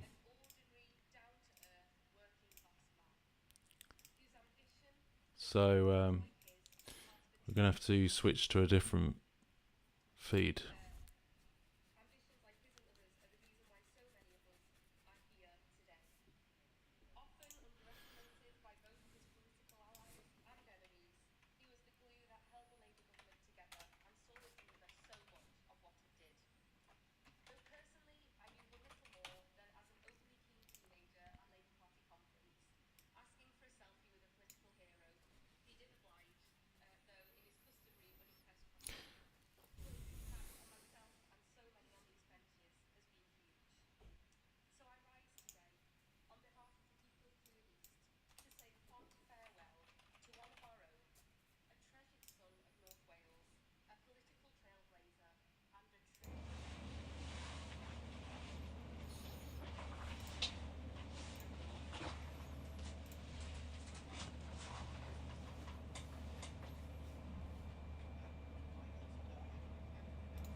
Right, I'm going to make a cup of tea.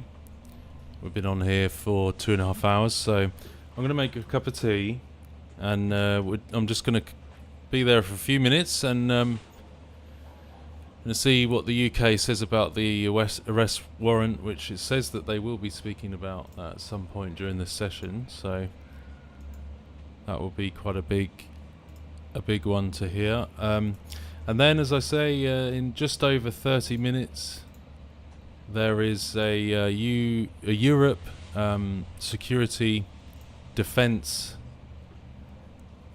discussion with France, Poland, Britain and Italy. The talks on strengthening security and defence in Europe.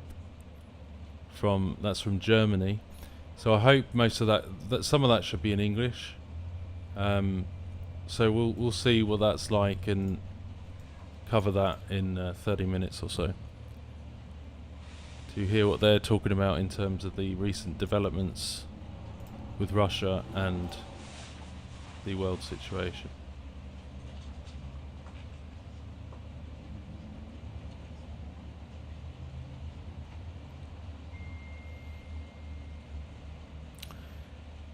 Earl Grey, Darjeeling, wow, they're posh. Wow. Earl Grey, Elder Boy. Wow. Yeah, no, I'm going to have probably Yorkshire tea or something like that.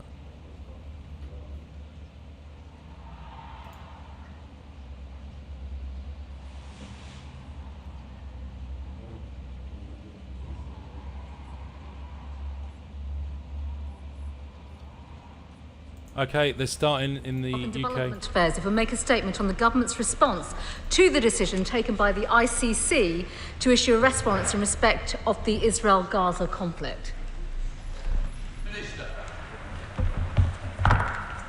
Mr. Speaker, last Thursday, judges of the International Criminal Court issued arrest warrants for Israeli Prime Minister Benjamin Netanyahu, former Defence Minister Yoav Gallant, and for the reportedly deceased Mohammed D. Ibrahim al-Masri, commonly known as Daif, Commander-in-Chief of the military wing of Hamas. The ICC is the primary international institution for investigating and prosecuting the most serious crimes of international concern. It is actively investigating allegations of the gravest crimes in countries around the world, including Ukraine, Sudan, and Libya. In line with this government's stated commitment to the rule of law, we respect the independence of the ICC. We will comply with our international obligations.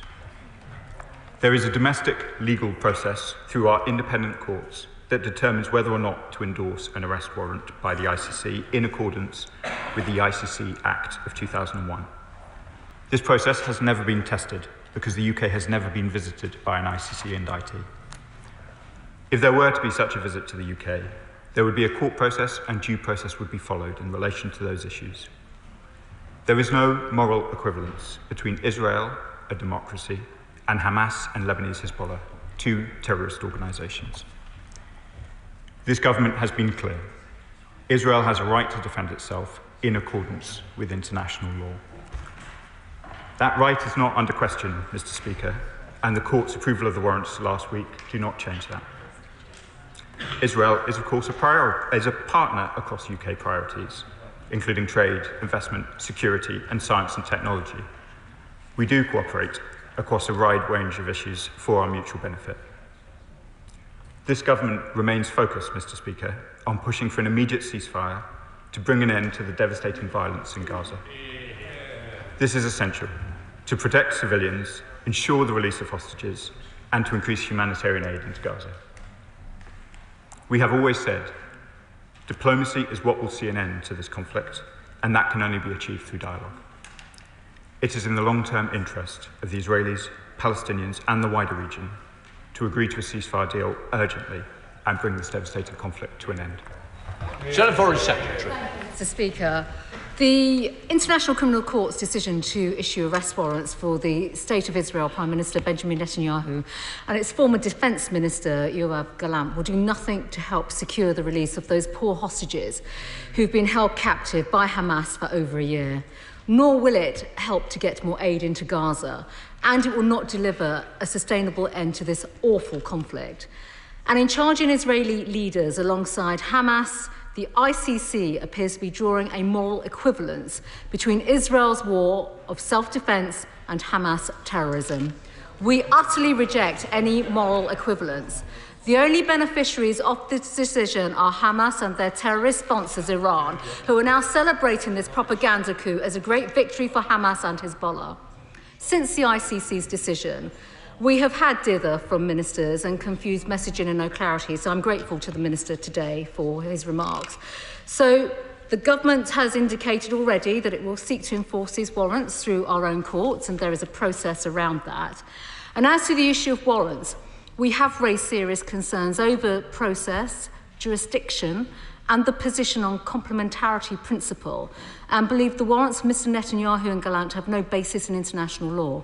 So does the government believe the court has jurisdiction in this case, given that Israel is not party to the Rome Statute and Palestine is not a recognised state? Does the minister agree that the ICC must act within legal norms? And in the absence of the ICC making public the specific context of the charges, does the minister share concerns expressed about reports of process errors in the ICC's investigation and the concerns that Lord MacDonald, the former DPP, has raised about the use by the prosecutor of an expert panel?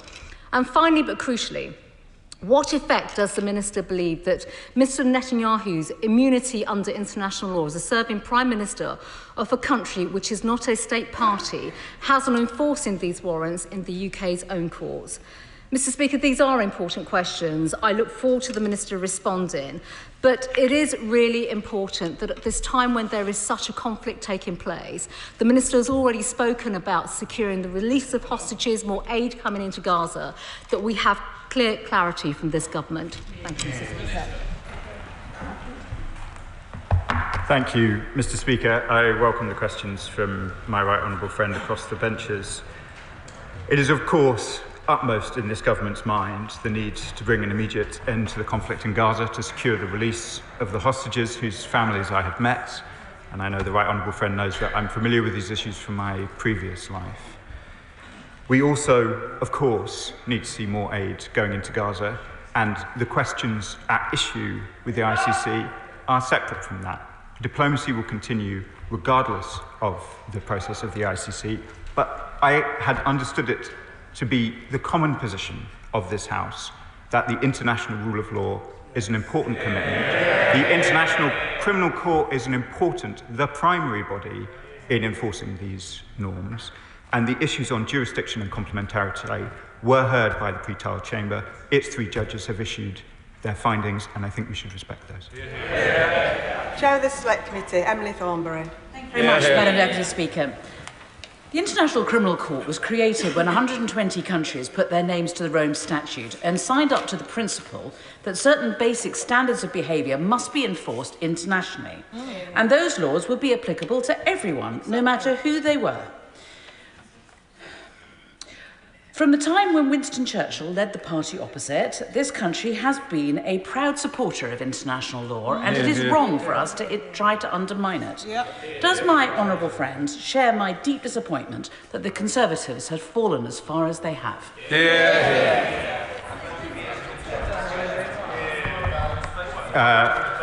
Thank you, Madam Deputy Speaker.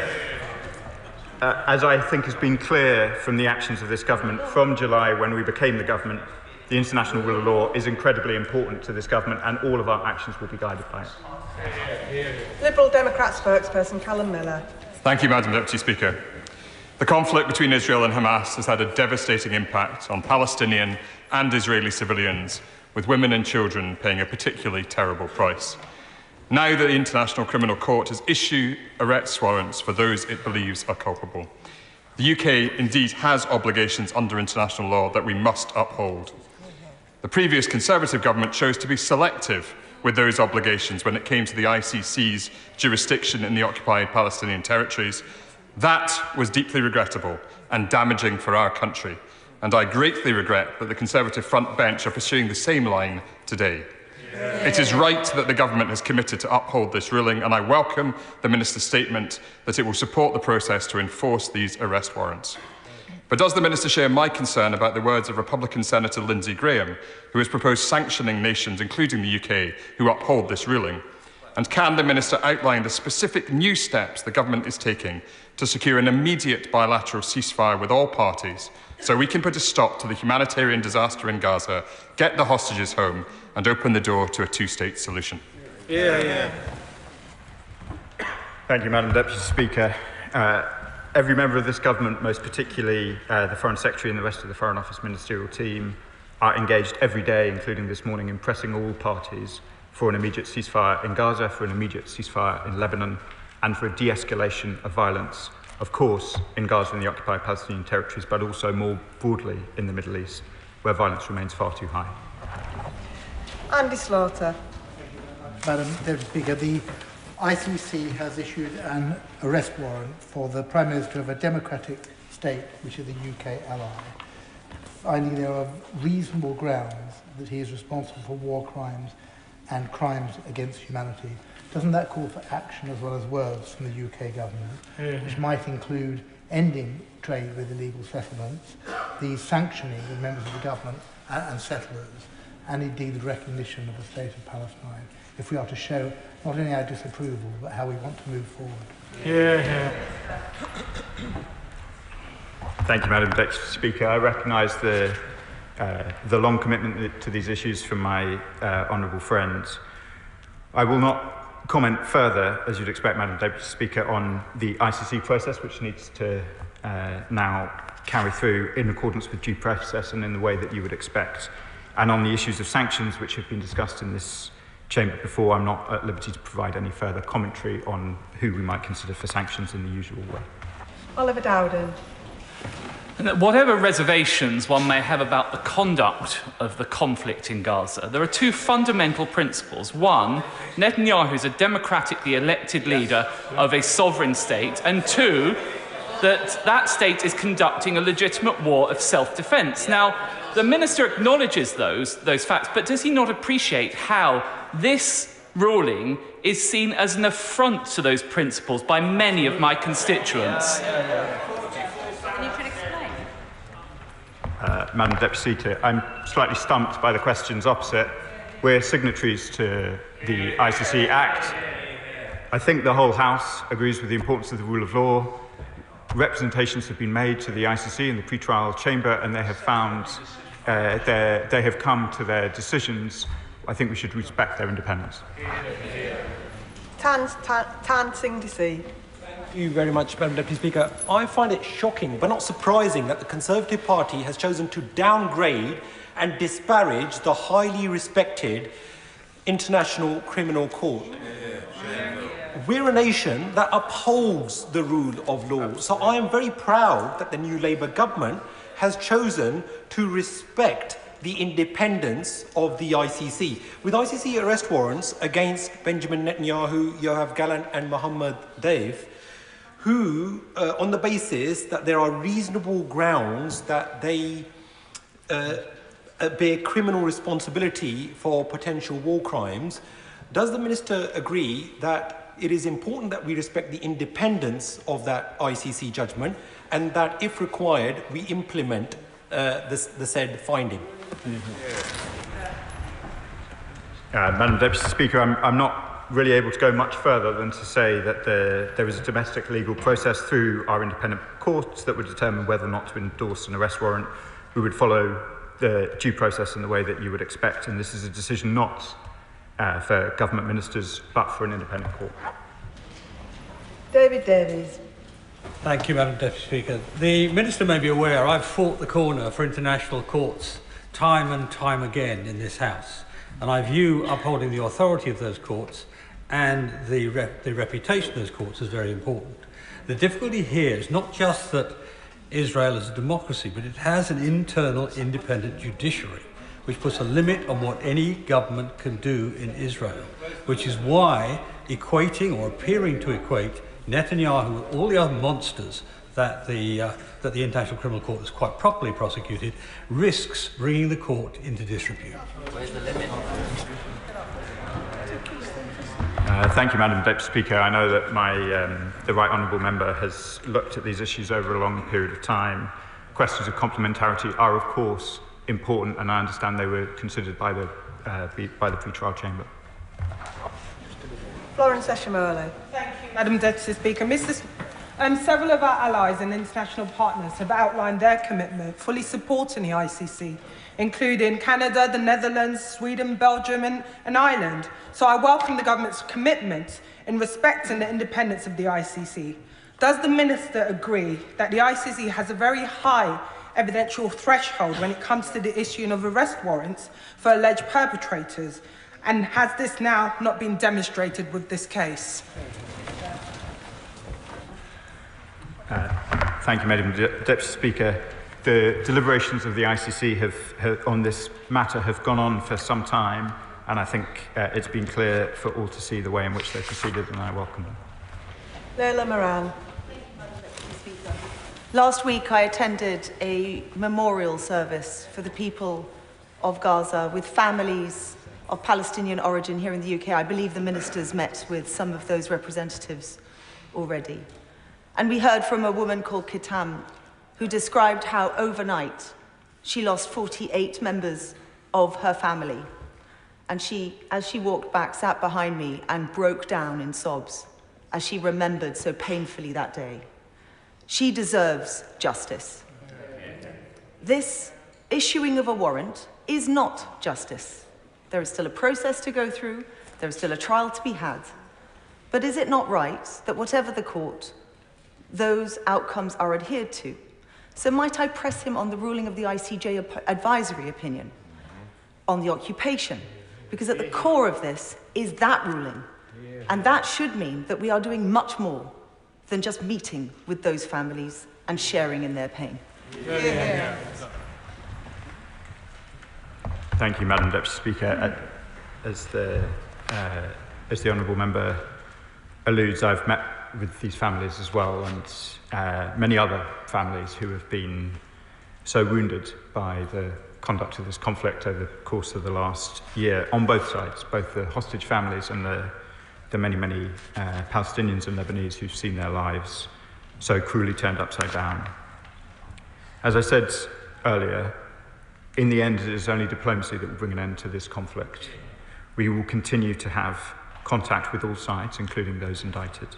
We will continue to press all those with whom we engage to bring an early end to this war. In relation to the ICJ, we've set out our position before. We are considering the judgment carefully. We've provided an explanation of our position so far in the United Nations. It is an important, far-reaching judgment, and we hope to be able to say more in due course. Sarah Owen. Thank you, Madam Deputy Speaker. I welcome the Minister's confirmation that the UK will be upholding the ICC arrest warrants for the Hamas general and Israeli leaders. The ICC found grounds to believe that Netanyahu and Gallant each bear criminal responsibility for the war crime of starvation as a method of warfare and the crimes against humanity of murder, persecution and other humane acts. It goes on to say the crime of intentionally directing an attack against the civilian population. On that last point, what moral justification is there now for continuing arms sales used by Israeli forces at the behest of a Prime Minister accused of such serious war crimes? When will we use every diplomatic lever to stop the killing, free all hostages, and stop selling arms to a country led by someone accused of such horrific war crimes? Thank you, Madam Deputy Speaker. I'd like to just be clear that what I've said this afternoon is not that the government will uphold arrest warrants. What I have been clear about this afternoon is that due process will be followed. These are questions for independent courts in the UK, and it is independent courts that would review the arrest warrants if that situation were to arise. My honourable friend asks about aid.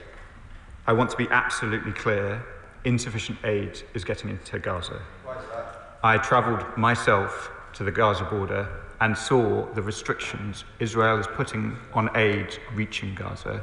Those restrictions have been called out by me and other members of the Foreign Office day in, day out. We are taking steps with our partners and our allies to try and ensure that those in Gaza... I'll switch it over.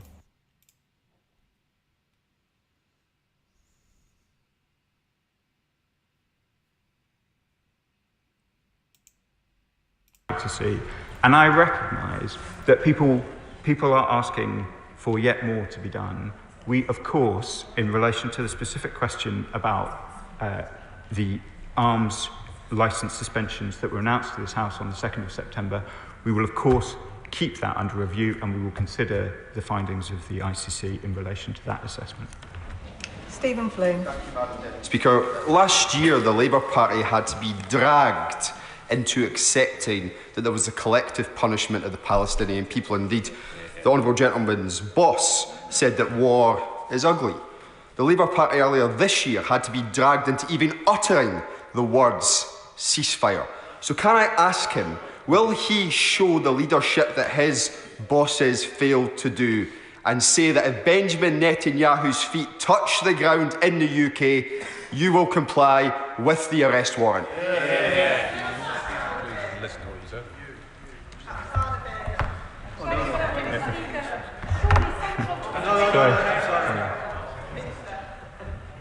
Sorry, Madam Deputy Speaker, I think I wasn't quite quick enough on my feet. The honourable member says with dismay, war is ugly. War is ugly. And we are doing everything that we can to bring it to a close through all of the diplomatic measures that you would expect. This is not an issue for grandstanding. This is an issue for diplomacy. And that is what this government is committed to.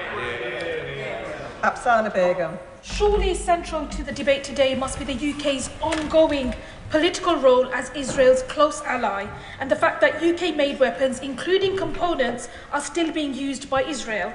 Does the Minister recognise that beyond the commitment to uphold the ICC's arrest warrants, the UK's failure to clearly condemn the collective punishment of civilians, an intent explicitly indicated by key Israeli leading figures, and the continued military support for Israel's ongoing onslaught in Gaza have serious implications for the UK's own human rights obligations and the fate of millions of innocent men, women and children? Madam Deputy Speaker, I thank the my honourable friend for her question. I won't rehearse too much the answers provided on the 2nd of September and on numerous occasions in this chamber since then. We have suspended, with one exemption, which I'm happy to turn to again, all of the arms that we are selling to Israel that could be used in Gaza. That suspension, in our assessment, also covers the West Bank and Lebanon. We are taking action in accordance with our commitments under international humanitarian law, and we will continue to do so. Sir Bernard Jenkins. Deputy Speaker, can we be absolutely clear about what the government is saying? Because it seems the government is not saying there would be an automatic arrest should Benjamin Netanyahu arrive in this country, that there would be due process. And could he confirm that customarily international law does not permit the arrest or the delivering of the Prime Minister of a non-state party to the ICC? So he's committing to due process, but he's not committing to arrest. Am I correct in understanding that? Thank you, Madam Deputy Speaker. There's a domestic legal process through our independent courts. We cannot prejudge that process. I note that the Shadow Attorney General has written to the Attorney General on questions of detail in relation to some of the points you allude to, and the Attorney General tells me he will be writing back on those more detailed points. Nasha. Madam Deputy Speaker, whilst we watch, we work tirelessly to get a ceasefire in Gaza, which is really important, simply because the children don't see an end in sight, neither do the families in Gaza. Does the Minister also agree with me that Britain's reputation on the world scene as a global leader for upholding justice would be undermined if Britain did not respect the independence of the ICC, as those on the Conservative benches are implying? Madam Deputy Speaker, this government thinks that adherence to international law and being seen to adhere to international law is incredibly important, and in everything we've done since July, we have sought to underline that principle, and I would hope that it would be one that the whole House would support us in. Jeremy Corbyn. Thank you, Madam Deputy Speaker. The Minister has assured us that the arrest warrants will be carried out, and I hope that is the case. Could he also consider that if an arrest warrant has been issued for the leader of a country, if the International Court of Justice has found it deeply wanting on its behaviour and as an occupying power and the war crimes that have been committed, why are we still supplying weapons that are taking part in the bombardment of Gaza that are destroying life as we speak? Yeah.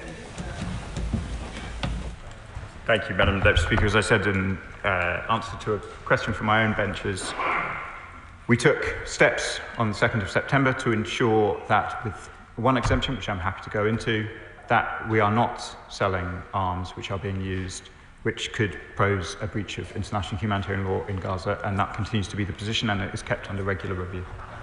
Abtisam Mohammed. Thank you, Madam Deputy Speaker.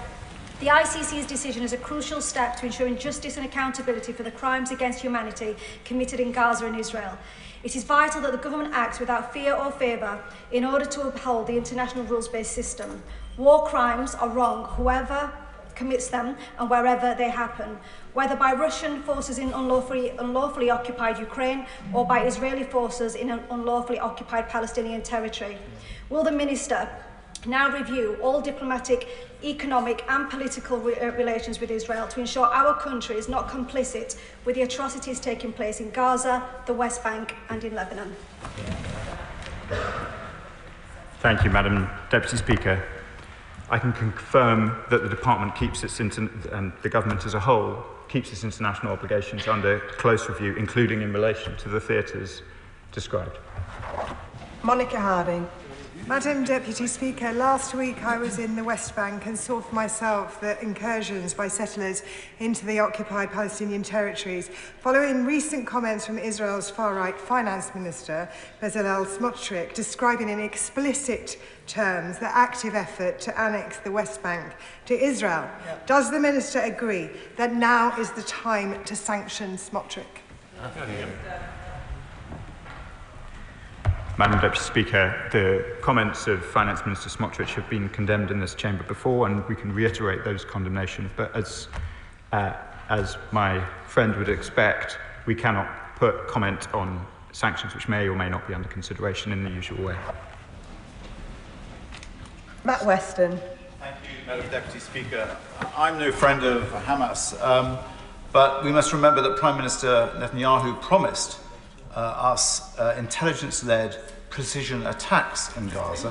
What we've seen is daily violation of international law, 43,000 people killed, restrictions on food aid, 136 journalists killed. So I welcome the government and its announcement to respect the ICC's decision, but can I urge us also to consider all levers, including sanctions against 2 of the Israeli government ministers, and also sanctions against the settlers in the West Bank and other organisations operating therein. Thank you, Madam Deputy Speaker. I will not comment on what sanctions may be under review for reasons which are well established, but I would draw my honourable friend's attention to the sanctions that we have already taken in October against Israeli settlers and organisations involved in both breaches of international law and violence in the West Bank. Bob Blackman. Thank you, Madam Deputy Speaker. Our closest ally is the United States of America, and there has been widespread condemnation of these arrest warrants being issued by across both the House of Representatives and Congress. What effect does the Minister think this decision will have on our relationship with the United States of America, particularly with the new incoming administration, which has very different views?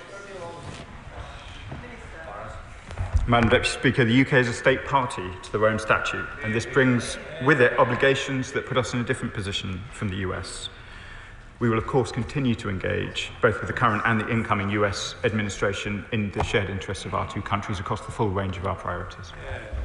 Rachel Maskell. Thank you, Madam Deputy Speaker. The atrocities that led to the issuing of the arrest warrants continue to this day, not least in healthcare facilities where we see the devastating stories coming out of Gaza. However, my honourable friend has set out his frustration at aid not reaching those very facilities, and yet there is more sanction that could be applied by this government. So why will he not escalate now the UK's response to the Israeli government by placing those sanctions so they really feel the real pain of our country, but also understand that we want to ensure that justice is served by the ICC? Thank you, Madam Deputy Speaker. I want to reassure the House how focused the government is on the question of aid access into Gaza. As I say, I've travelled to the region and I've raised these issues repeatedly with all parties, including the Israeli government. We need to see a flood of aid into Israel. That is what has been the commitment of the Israeli government, and I regret that we have not yet seen that flood of aid and that Palestinians are suffering as a consequence. Winter is coming, and Palestinians in Gaza are extremely vulnerable, and we will continue to press the Israeli government to do everything that it can to ensure that more aid reaches Gaza and indeed into all parts of the occupied Palestinian territories that require it. I made these points forcefully this morning and I will continue to make them. Liz Saville-Roberts. The ICC has issued arrest warrants for crimes including direct attacks on civilians. Open source information shows that the RAF reconnaissance flights are going over Gaza and average nearly 4 flights a day. While, of course, we all seek the information necessary to gain the release of the hostages, how confident is he that the information used and shared with Israel from these flights has not been used to facilitate any attacks on civilians? Good question. Good question. Thank you, Madam Deputy Speaker. I will not go into operational details, but I can assure the House these surveillance aircraft are unarmed, do not have a combat role, and are tasked solely to locate hostages, including a British national, and they will continue to do so. Andy MacDonald. Thank you, Madam Deputy Speaker. In response to the Right Honourable Member for Whittam, I note that the UK, under the previous Conservative government, signed an ICC state party statement in support of the ICC and to preserve it from political interference just before the election. And the Foreign Secretary has confirmed the UK's acceptance and respect for the ICC arrest warrants for Netanyahu's war crimes. Therefore, isn't it now incumbent on the government to take effective, concrete steps to prevent further such acts by banning all arms licences to Israel, including F-35 parts, and imposing sanctions on individuals, on assets, goods trading with the illegally occupied West Bank, and the urgent recognition of Palestinian statehood? Thank you, Madam Deputy Speaker. I won't rehearse the points that we've already discussed on sanctions. The Foreign Secretary set out our position both in relation to the suspension of arms licences and the F-35 exemptions, and that remains the position. We will keep our assessments under regular review, including the findings of the ICC. Adnan Hussain. Thank you, Deputy Madam Speaker. Frankly, I'm disappointed. The government isn't giving any clear responses. I therefore ask you, in October 2023, over 800 experts in international law and conflicts and genocide studies, they gave a warning of clear prospects of genocide. In November 2023, over 40 United Nations experts called it a genocide in the making. Then we get the ICJ judgment that called it a plausible genocide. And then we had a judge from the ICJ saying the alarm has now been sounded by the court. All the indicators of genocide activities are flashing red in Gaza. And now we have an arrest warrant. Does this government stand by its conviction that genocide is not being committed in Gaza? Yes or no? Thank you, Madam Deputy Speaker. I think it's important that we treat the international institutions with the respect that they deserve. This is an indictment from the ICC, and we respect it. The ICJ, through the process that you refer to, has not found, it has it is in an advisory opinion stage, and we need to treat international law with the respect that it deserves. Imran Hussain. Madam Deputy Speaker, and the Minister will be aware that, as well as the ICC's recent decision to issue arrest warrants, there is now an entire body of international law, including the ICJ advisory opinion adopted by the UN General Assembly ruling Israel's occupation of the Palestinian territories illegal, and South Africa's case at the ICJ on genocide, that points towards a very clear position in international law. Does the Minister therefore agree that if we are to preserve the integrity of the international rules-based order, then we must start by ending the international hypocrisy and double standards and reaffirm that all states, including the UK, have an absolute obligation under international law to act now to bring all those who commit war crimes to justice? Madam Deputy Speaker, I thank my honourable friend for his question. I want to underline this government's commitments to ending accountability for war crimes, and we stand against international crimes of this nature in all places, everywhere, and our commitment to international law is one of the most powerful levers we have in trying to prevent war crimes.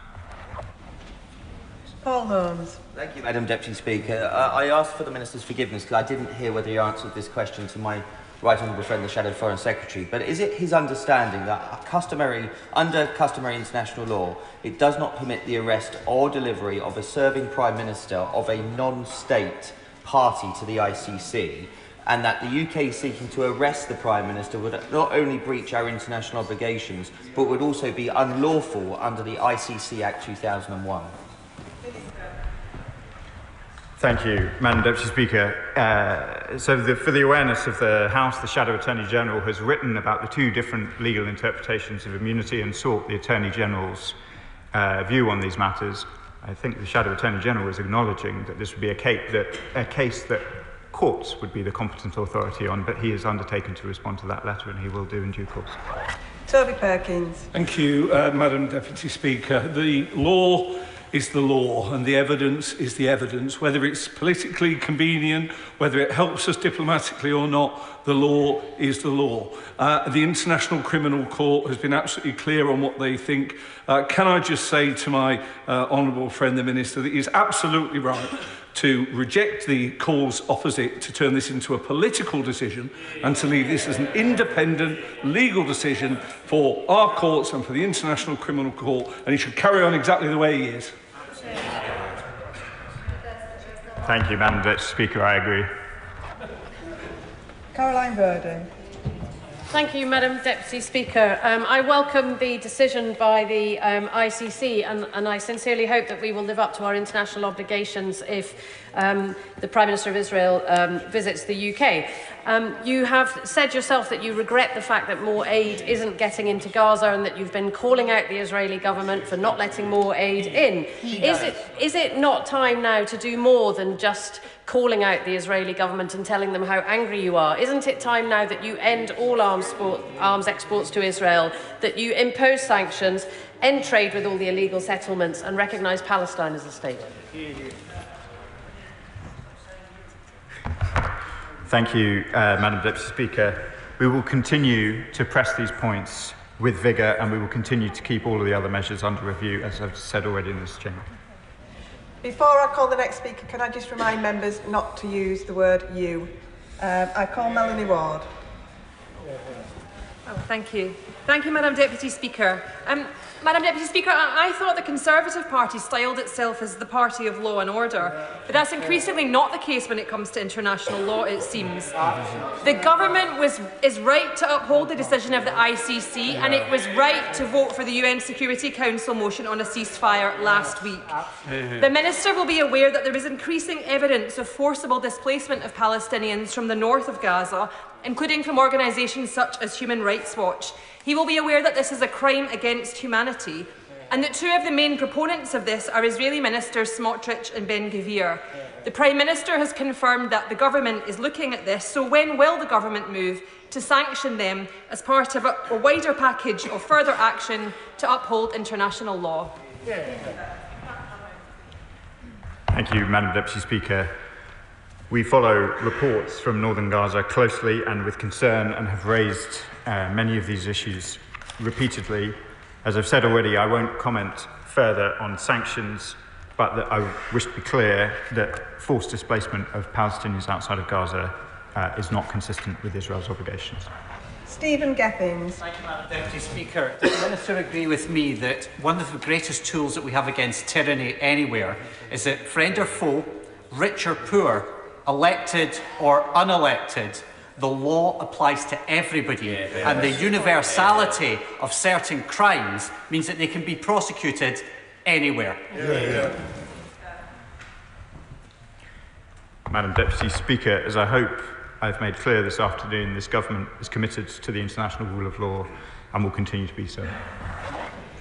Zara Sultana. Thank you, Madam Deputy Speaker. Despite what the Minister has said, last week at the Royal Courts of Justice, the government conceded that UK-made F-35 parts could be used in violations of international law in Gaza and admitted that Israel has shown no commitment to upholding these legal obligations. Despite this, the government has continued to authorise offensive F-35 arms exports, exposing itself to criminal liability. It's disappointing that the Foreign Secretary isn't here today, so will the Minister let our constituents know if the government will end its complicity in genocide, impose sanctions and end all arms sales? And will the Minister confirm that should Netanyahu, who faces an ICC arrest warrant for war crimes and crimes against humanity, enter UK territory, he will be immediately arrested? Yes or no? Thank you, Madam Deputy Speaker. I'll return briefly to the statement made by the Foreign Secretary on the 2nd of September. Suspending all licences for the F-35 programme would undermine the global F-35 supply chain that is vital for the security of the UK, our allies and NATO. He set out on the 2nd of September how the suspension of armed licences would apply to direct sale of F-35 components to Israel, but not to the global supply chain. That continues to be the position. Shirka Adam. Thank you, Madam Deputy Speaker. 43,000 dead, possibly 100,000 under the rubble. Schools, hospitals destroyed, and 16,000 children killed, including by drones and shot in the head. Many of my members and honourable friends have mentioned that this was a genocide mentioned many months ago. Now that the ICC prosecutor has called Benjamin Netanyahu a serious war criminal, a potential serious war criminal and committing crimes against humanity, does the Minister agree with me that it is now the time to recognise the State of Palestine and all military and financial cooperation with the Israeli government, while its leaders are essentially international fugitives? Thank you, Madam Deputy Speaker. I won't rehearse our position on the recognition of the State of Palestine other than to say we believe that the Palestinians have an inalienable right to a state alongside a safe and secure Israel, and this government hopes to take steps to advance that as part of a contribution to a two-state solution. The honourable member suggests no contact at all with the Israeli government, I think, as a consequence of the ICC ruling. It is only diplomacy that will bring an end to this conflict. We will continue to have direct contacts, and in those direct contacts, Madam Deputy Speaker, we will continue to do all that we can to secure an immediate ceasefire, the release of all hostages, aid into Gaza, and a more safe and secure, stable Middle East. John MacDonald. Can I just say to my honourable friend, I say this as constructively as I possibly can, but a number of us have sat here for a number of months and questions have been asked about sanctions, and the response from ministers is that we cannot comment on sanctions in the House. Can I say that renders sanctions ineffective? But in addition to that, it breaks down the accountability of ministers to this House as well, and we deserve a better statement than that. Could I also ask him on the legal process itself? He's quite right when he said we will respect international law, we will comply with the International Criminal Court's jurisdiction and decisions. And he said it will be for the, if I get the wording right, it will be for the domestic legal processes involved. Where does physical arrest come within that domestic legal process? Thank you, Madam Deputy Speaker. Let me deal with the question of why we don't provide advance comment on sanctions, and then I'll turn, if I may, to the question about the domestic legal process. So, I hear my right honourable friend. The reason we do not provide commentary on sanctions is that to do so in advance would reduce their effect. I think, and I have my colleague sat next to me, but I would think that we have issued probably upwards of 50, maybe even 100 sanctions in the short time that we've been the government. There has been no shortage of sanctions for this House to comment on. I recognise the two that I've been pressed on the most this afternoon are of intense political interest. But despite their intense political interest, were we to prejudge sanctions and trail them in this House before we made them, we would reduce their impact. The same is true of the hundreds of sanctions that we have done on Russia over the years, and it would be the same in every forum. In relation to the domestic legal process, I hope my right honourable friend will forgive me for not entering too deeply into hypotheticals about how we might, how a court might discharge its findings on these matters. John Cooper. Madam Deputy Speaker, thank you. Israel is a democracy, and its courts have in the past shown themselves unafraid to put even senior politicians on trial. What assessment then has the Minister made of the Israelis' own ability to bring human rights cases in their own courts? Thank you, Madam Deputy Speaker. This is described in international law as the question of complementarity, and it was considered by the pre-trial chamber, and given the independence of the ICC, I don't think it appropriate for me to offer further commentary. Arguments were made by various states on this matter, and the pre-trial chamber came to its findings. Afzal Khan. Does the Minister agree that as well as demanding an immediate ceasefire, free all hostages, unhindered aid getting into Gaza, we must ensure that the perpetrators of heinous war crimes and crimes against humanity are held to account under international law, whether they are friend or foe, based on justice that is blind, objective, and impartial. Playing politics with courts undermines justice. I thank my honourable friend for his question. Support for international criminal justice and accountability has traditionally been a matter on which we have had widespread support in this House, and it will continue to be a priority for the British Government. Ellie Chowns. Thank you, Madam Deputy Speaker. The ICC, the world's highest criminal court, has reasonable grounds to allege that the Israeli leaders are guilty of war crimes and crimes against humanity. And the other world court, the International Court of Justice, has found there is plausible risk Israel is committing genocide against Palestinians and that Israel's occupation and annexation is unlawful. So may I ask the Minister two questions? First of all, does he agree that the UK has itself obligations under international law to prevent genocide, to bring Israel's unlawful occupation to an end, and to bring suspected perpetrators of grave breaches of international law to justice? And second, quite simply, what will the UK do differently as a result of the decisions of the ICC and the ICJ? He says he'll pull out all of the stops. We've had many suggestions here today, including stopping of the export of F-35s. What will the government do differently? Thank you, Madam Deputy Speaker.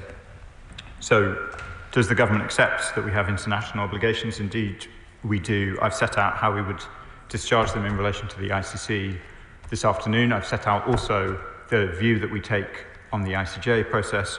We will continue to do everything that we can to ensure that there is proper international justice which is abided by all. We are one of the ICC's major funders. We commit 13.2 million a year to ensure that the ICC can function properly. In everything that this government does, we are trying to ensure the international rule of law, and we will continue to do so. Bel Ribeiro Abbey. Thank you, Madam Deputy Speaker. The UK has a responsibility not just to respect the independence of international courts, but to take active steps to promote compliance with international obligations. Where nations or leaders have been accused of committing war crimes, the UK has held itself as a global leader in placing sanctions. It is unconscionable that in this situation we are yet to stop all sales of arms to Israel? And if Israel is accused of committing war crimes, doesn't the continued sale of any arms to Israel make the UK potentially complicit? Given the gravity of this situation, can the Minister clarify further why he cannot comment on sanctions, or indeed the other steps the government is planning or willing to take to make clear the UK's condemnation of the continued slaughter of civilians in Gaza? Madam Deputy Speaker, let me comment on arms sales as they've been raised again. I won't rehearse the arguments about the F-35 exemption. In relation to the arms that are sold, or the arms that are licensed to be sold to Israel, there is the category that have been suspended, and that is the category that was that posed a risk to be involved in a risk of breaches of international humanitarian law in Gaza. Those weapons, we also believe, would be the weapons at issue in the West Bank and in Lebanon. There's a second category of weapons that are for resale elsewhere, which are not relevant to events in Israel. There is a third category of weapons where they are used either for defensive purposes or in purposes that I think nobody in this House would disagree. Body armour and helmets for aid workers going into Gaza, for example. I would say gently to colleagues right across the House that there is not, in the rest of the arms sales, some solution to the dilemma that faces us. The suspension of arms sales has been done carefully, aimed at the potential breach of international humanitarian law. It has been reached carefully and judiciously, and including in relation to the F-35. That is the position as it remains. Neil Shastra-Hurst. Thank you very much, Madam Deputy Speaker. And I have a certain degree of sympathy with the Minister who has been asked to substitute in lieu of the Foreign Secretary here today. So I'll ask him a question of fact. Does the Minister recognise that pursuant to Section 23, subsection 6 of the International Criminal Court Act 2001, representatives of a non-state party in the Rome Statute will remain immune from prosecution unless that non-state party expressly waives that right to the ICC? Thank you, Madam Deputy Speaker. I don't need sympathy, just careful listening. It's the same question asked by your colleague, and it's the same answer. This has been raised by the Shadow Attorney General to the Attorney General, and you'll get a letter in due course.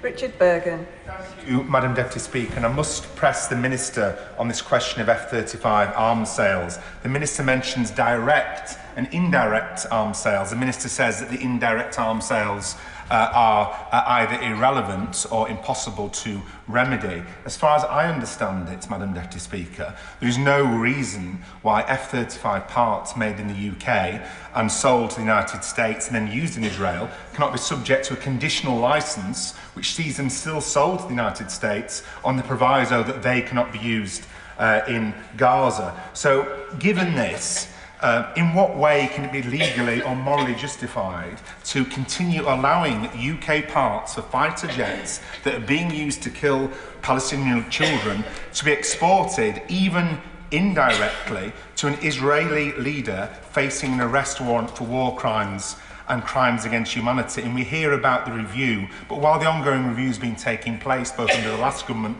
and under this government, thousands and thousands of Palestinian civilians have been killed.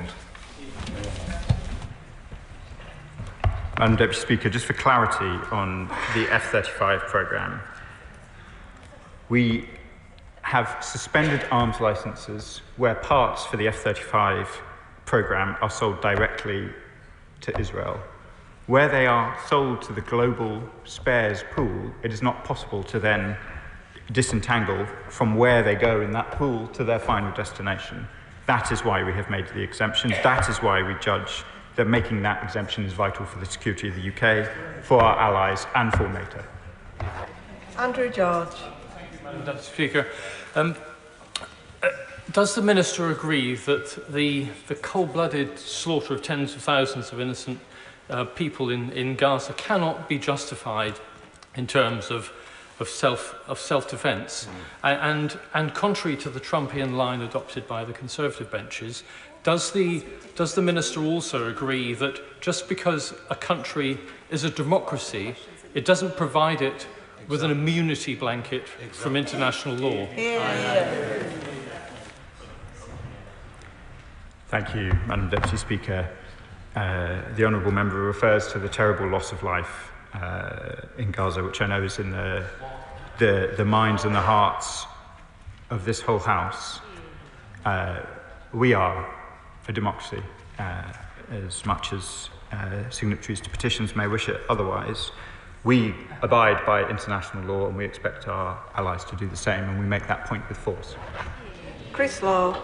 Thank you, Madam Deputy Speaker. Let's remind this House why we're here. Benjamin Netanyahu and Yoav Gallant stand accused of very serious crimes. The crime against humanity of murder, the crime against humanity of persecution and starvation is a weapon of war. 70% of those killed in this war are innocent women and children. Nobody in this House, in living memory, remembers a war where 70% of women and children that are killed are in this war like this. So I would like to ask a very specific question, because you've evaded all of this so far.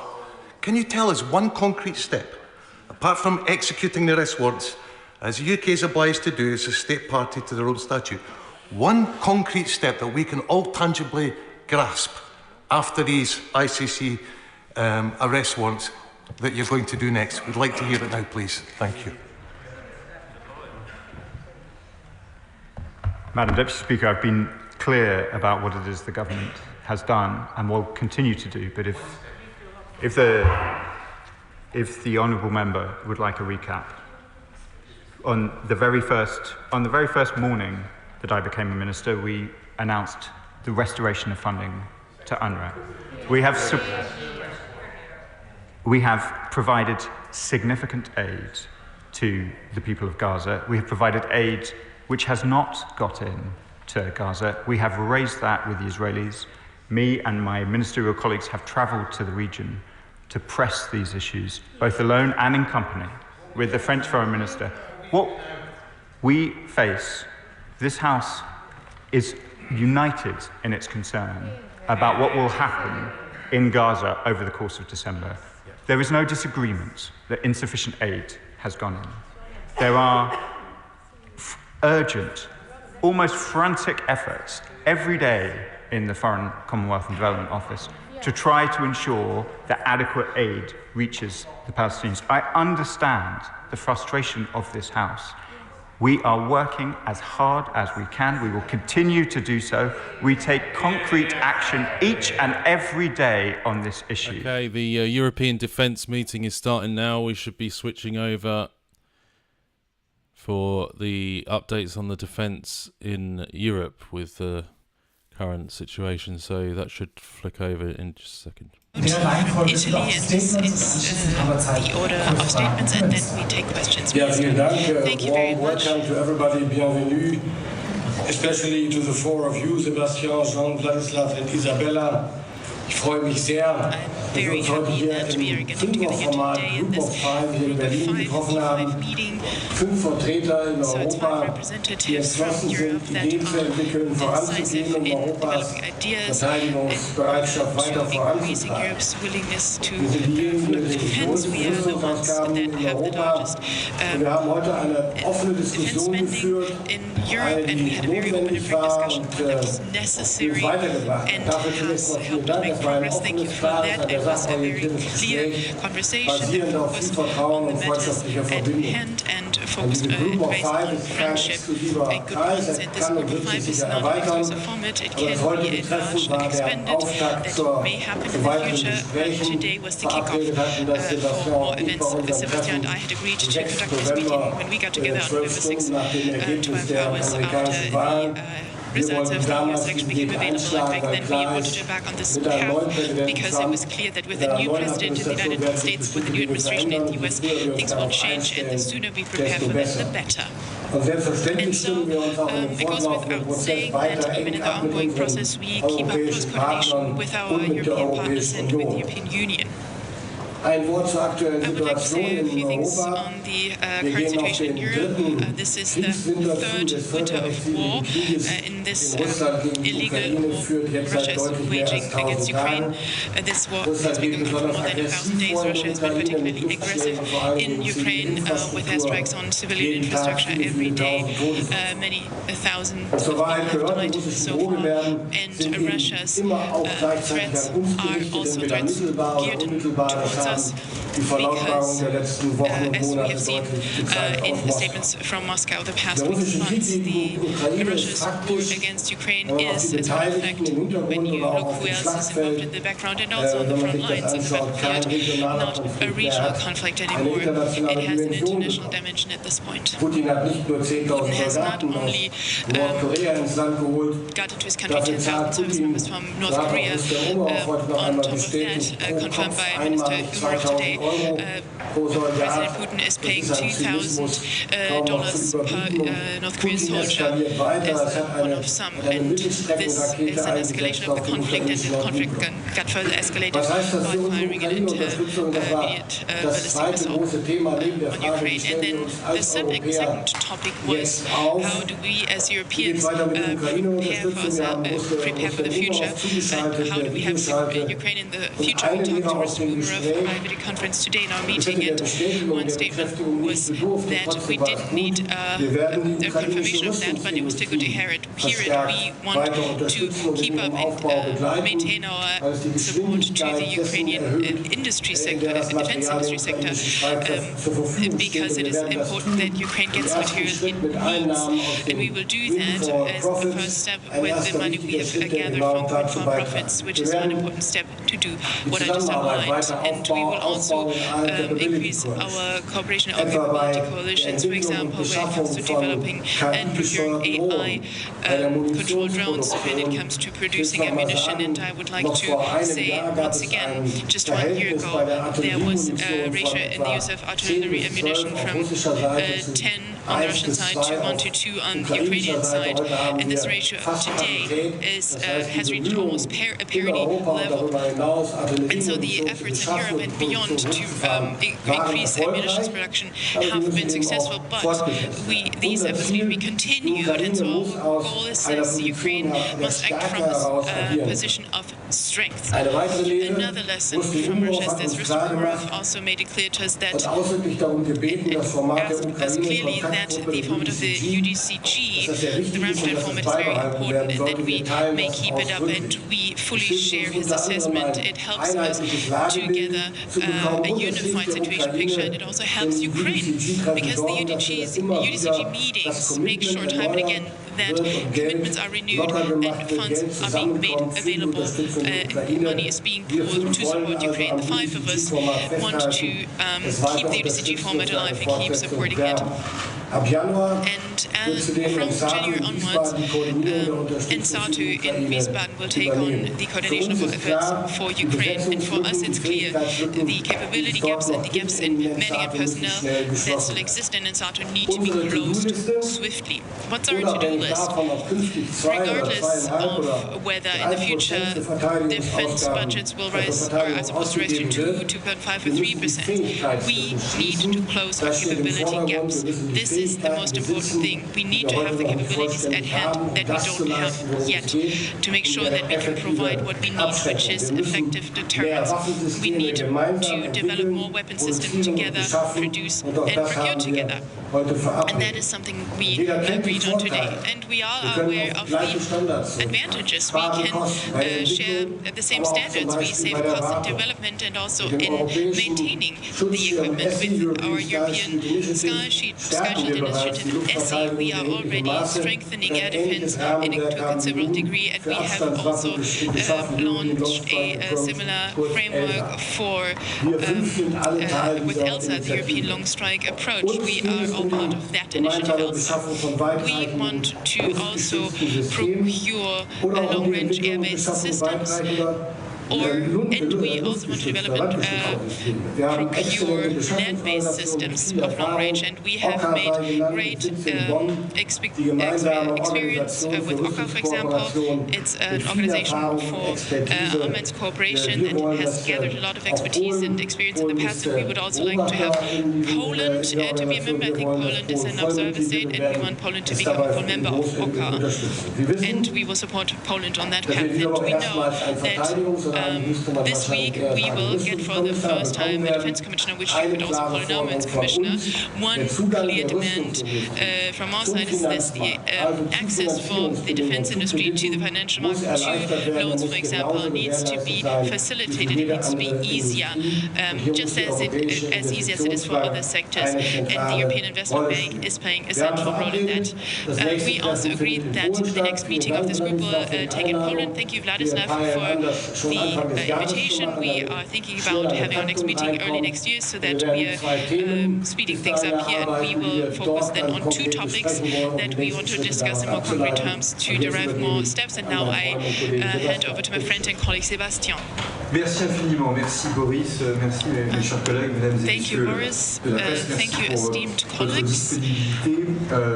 Thank you.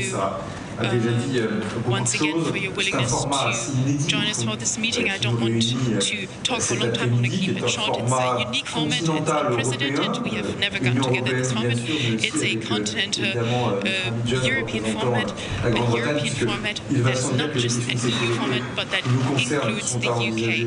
That is so relevant because we share the same security concerns. And it is of concern to the entire continent of Europe. And this meeting is also taking place at a very important point in time. We have a new Secretary General at NATO, we have a new Commission in the European Union, and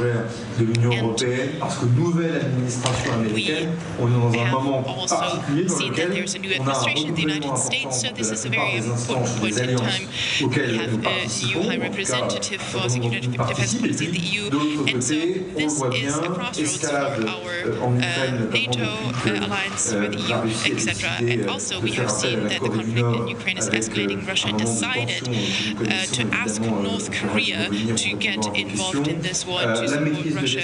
You all know this very well. And so that means that this conflict has escalated. We are also witnessing escalations of the conflicts in the Middle East, which brings challenges of its own. And Boris, let me say thank you very much for having organized this meeting. We wanted to have an informal framework, an informal setting in which we can discuss all these measures and all the other formats that we have at NATO or at the EU or at the G7 in Naples just recently at the invitation of our Italian colleague Guido. All these formats exist, but we also discussed all the issues that I mentioned earlier. But what I would like to say is that we invited Rustem Umerov, the Ukrainian defense minister, to our meeting today. He joined us virtually. We heard from him that a brigade for Kyiv is supposed to be established and that will be used in Ukraine, and we are willing to support Ukraine in that endeavor. And the Ukrainian defense minister also asked us for continued support when it comes to training Ukrainian service members. The training is supposed to be complementary to other EU training initiatives and complementary with everything that we're doing in Poland as regards training Ukrainian service members. When it comes to windfall profits, there have been challenges to tackle. The European taxpayers, the French taxpayers will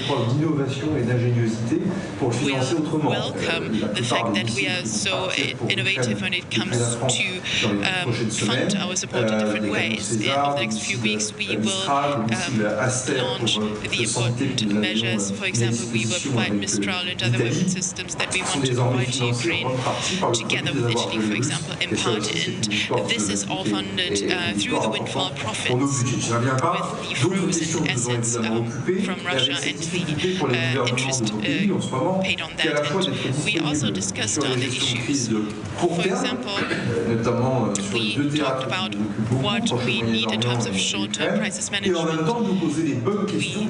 talked about the two fields, the one in Ukraine and the one in the Middle East. And we talked about what we need to do long-term as regards those theatres. We need to think about our approach to security and defence in the next 10 to 15 years. Which hybrid threats play a role? Do we have maritime threats, threats in space? Are there threats to critical infrastructure? And all these are important aspects of security. I would like to underline once again that we are a member country of NATO and of the EU, and we are fulfilling our budgetary obligations. We have a budget of 5.5 billion euros for next year. This is 3 billion euros more than before 2022, and so we are going far beyond the 2% goal in NATO. But one thing is even more crucial. What are we doing with those funds? What are we doing with that money? We need to make sure that these more than 2% of GDP are being used in a reasonable way, so that we have at hand what it is that we need to protect the Mediterranean, the Atlantic, or the North Sea, or the Baltic Sea. So we need to use this money to develop military capabilities for example, the land forces in various countries, and that is important that we highlight that here too.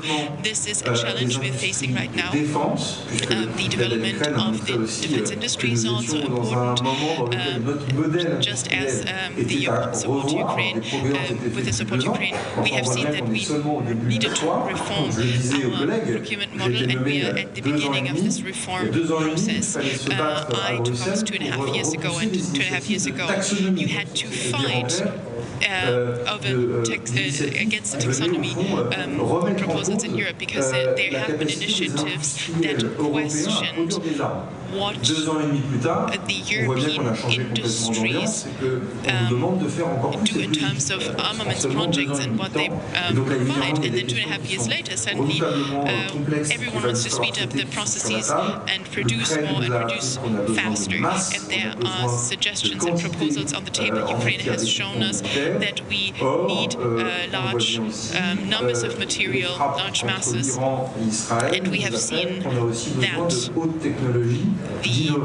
that the attacks in Israel and Iran, for example, require high-tech development and assets, and we are facing two major challenges in this vein. So we need sustainability in our equipment, and at the same time we need to develop new systems and complex systems. And so there are strength in numbers, for sure. We're stronger when we're united. We have a new EU Commission, as I pointed out earlier, and the security matters are matters of sovereignty. Each and every member state needs to make its own decisions and determine the path for itself. But at the end of the day, we have an internal market, and we have a framework regulation to support our defense industry. This will help our industry, and that's a topic that is of importance. The same applies to our subcontractors. And in our format, we have to deal with questions regarding the future in this area, because there are plans to secure production capacities and supply chains, especially in our future armaments projects. Regarding our capability gaps, of course, we are drawing conclusions and seeing the lessons learned from the past. Boris talked about ELSA just now. In ELSA, we are trying to produce ground-based long-range systems. We are thinking about expanding this, though, and we will make quick progress here, because this very much touches upon our capability to provide security for the European continent. It's not so much because of the threat from the East, but also because of threats emanating from the Middle East. I could mention many other aspects that we discussed, but the discussion this afternoon showed us and showed our political directors and our teams that they are being issued a mandate to elaborate proposals for the white paper on defense by the European Union. So these are topics for the Commission that wants to develop such a white paper. And so we need contributions from the EU member states. We need to share our considerations. And now We want to do that in cooperation with the UK because no security concept must be developed without the close cooperation and our trusted partnership with the UK. This is one aspect that I would like to highlight here, because it is important that the EU and the UK coordinate very closely on security matters. Bravo, Boris, for congratulations for bringing our 5 nations together for the first time as E5. Together we are the 5 largest defence spenders in Europe. Together we're responsible for more than 1/5 of the total NATO defence spending, and we're responsible for 2/3 of Europe's NATO defence spending. And you bring us together as a landmark meeting, and it comes at a crunch moment for Ukraine's security and European security. I think the fact that we've come together as the E5 very clearly signals that we will stand unified and ready to protect our continent from aggressors. We will stand firm in the face of Putin's threats, and that together we will be ready to deter any expansion of Russian aggression. On Ukraine, first and foremost, we discussed with Rustem Umerov the need to redouble our support for Ukraine, because the defence of Europe, the defence of the UK starts in Ukraine, and if Putin prevails in Ukraine, he will not stop there, because his objective is the destabilisation of democracies across our continent. And so we will continue stepping up our support for Ukraine. We'll stand firm together for Ukraine. And last week, the UK committed further support to Ukraine and also marked the point at which we have trained with allies 50,000 Ukrainian soldiers to support their fight against Putin's illegal full-scale invasion. As part of this meeting, we also reaffirmed our shared commitment to NATO, a united commitment to the transatlantic alliance that has never been greater, an alliance that has never been stronger, an alliance that is the most successful military alliance in history. And we're determined to make sure that the E5 will play a leading part in continuing that success story in the future. We all recognise that defence spending must increase. It must increase in the face of global rising threats.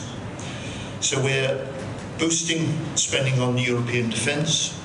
We are binding our defence industries more closely together, and we're looking to ensure that the UK is an intrinsic part of the European defence industry.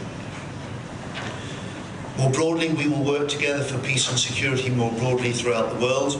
For example, increasing coordination in the Indo-Pacific and in the Middle East, where we all call for an end to hostilities, the release of all hostages, a 2-state solution in the end that ensures the long-term security of both the Palestinians and of Israel. But let me end on this message, if I may, as the war in Ukraine enters a critical stage. This is the time for Europe to step up on our security and on our collective defence. We're working together to strengthen NATO's eastern flank.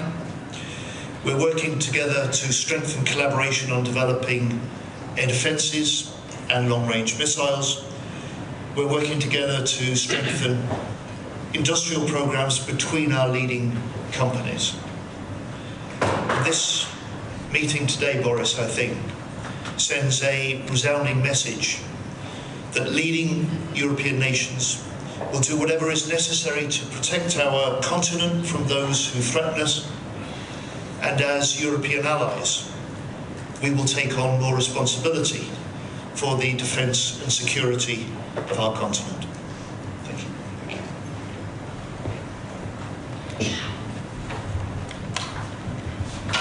Dziękuję bardzo, drogi gospodarzu, drogi Borysie, drodzy przyjaciele. To duży zaszczyt być z Wami dzisiaj tutaj. Jesteśmy w takich czasach, że bez bezpieczeństwa wszystko jest niczym.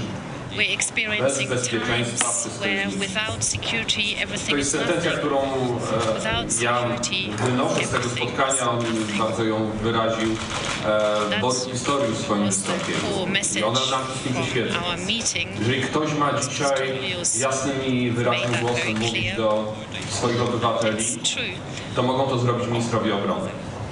Powinni to zrobić ministrowie obrony. Muszą to zrobić ministrowie obrony. Nie straszyć, ale mówić o tym, że w każdej sytuacji trzeba być gotowym i przygotowanym.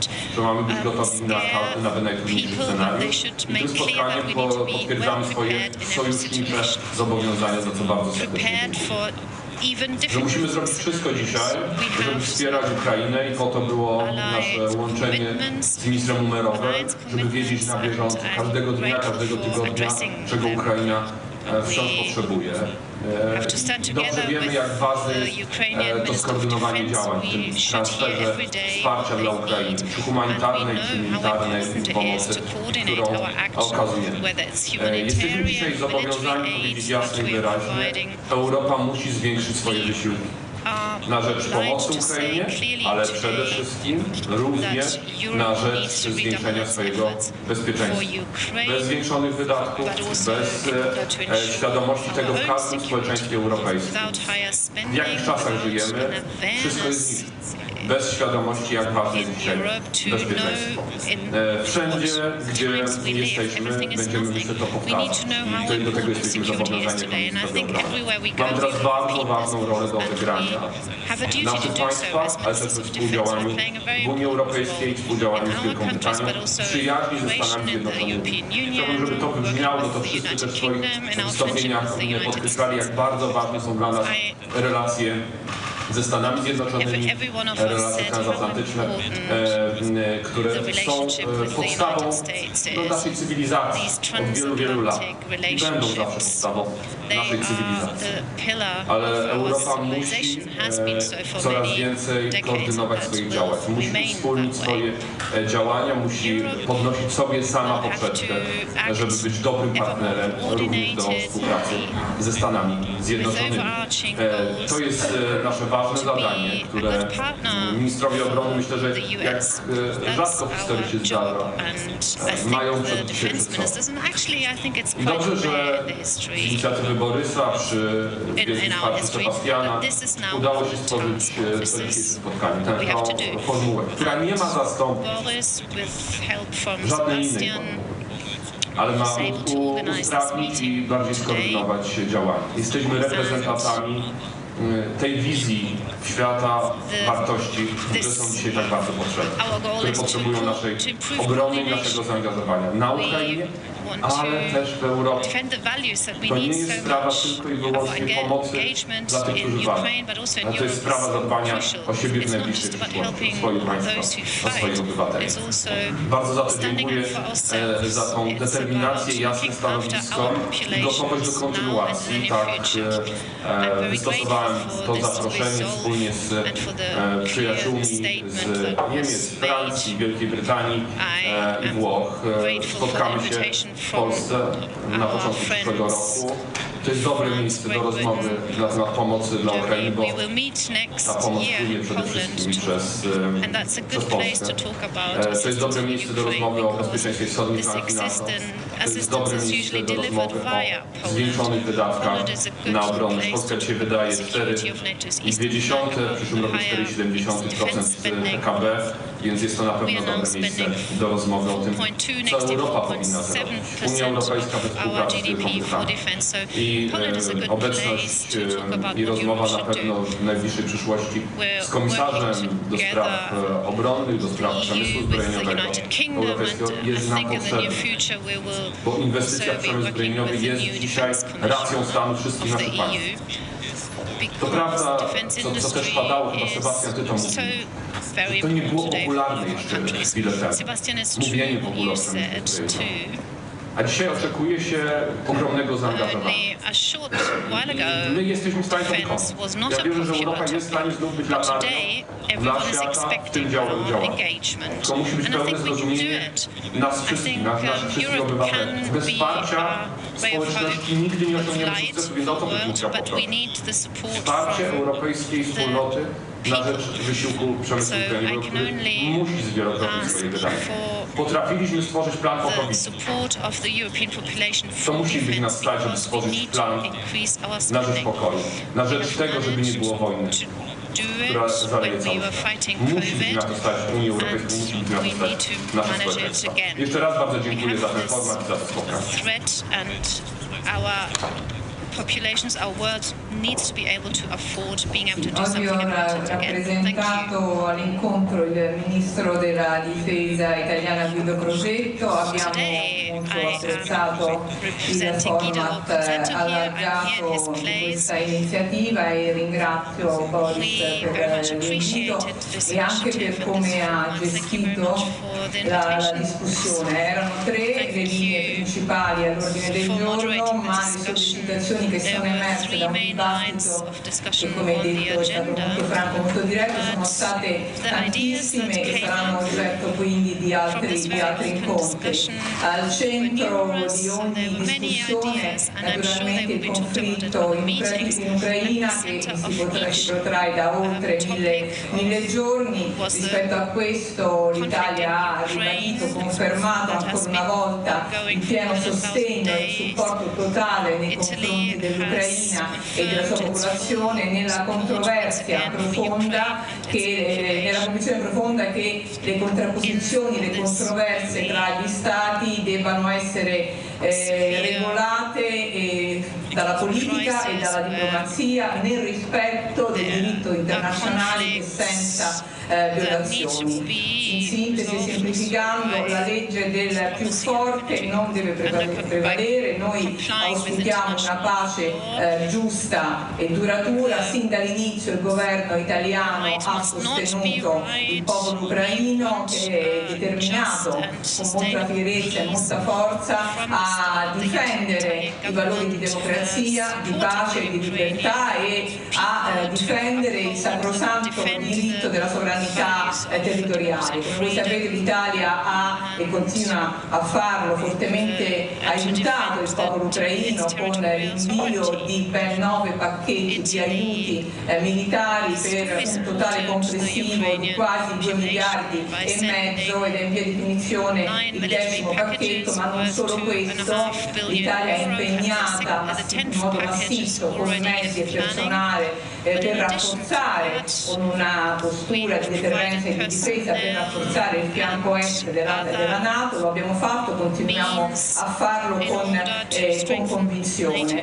Abbiamo anche sottolineato nell'ambito di questo incontro l'Italia è fortemente impegnata e anche molto motivata nel sottolineare l'importanza della coesione della comunità degli utenti, l'impegno congiunto per la soluzione politica e diplomatica delle crisi in corso e dei conflitti in corso. Purtroppo sono molti gli scenari di conflitto. Abbiamo tutti quanti sottolineato la necessità anche di consolidare il pilastro europeo della NATO e di rafforzare la base industriale della difesa europea e di incrementare tutte le iniziative dell'Unione Europea che dovrà contribuire alla stabilità internazionale anche con una maggiore autonomia. L'Europa dal nostro punto di vista deve investire di più per la sicurezza e agire da protagonista per garantire la pace e la stabilità nello scacchiere internazionale.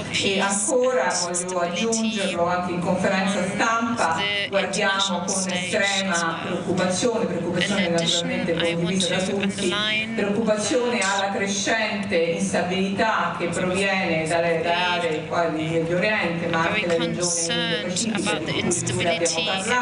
il continente africano, che sono centrali non solo per la nostra sicurezza e per la nostra libertà, per il nostro benessere, ma che sono centrali per l'equilibrio globale.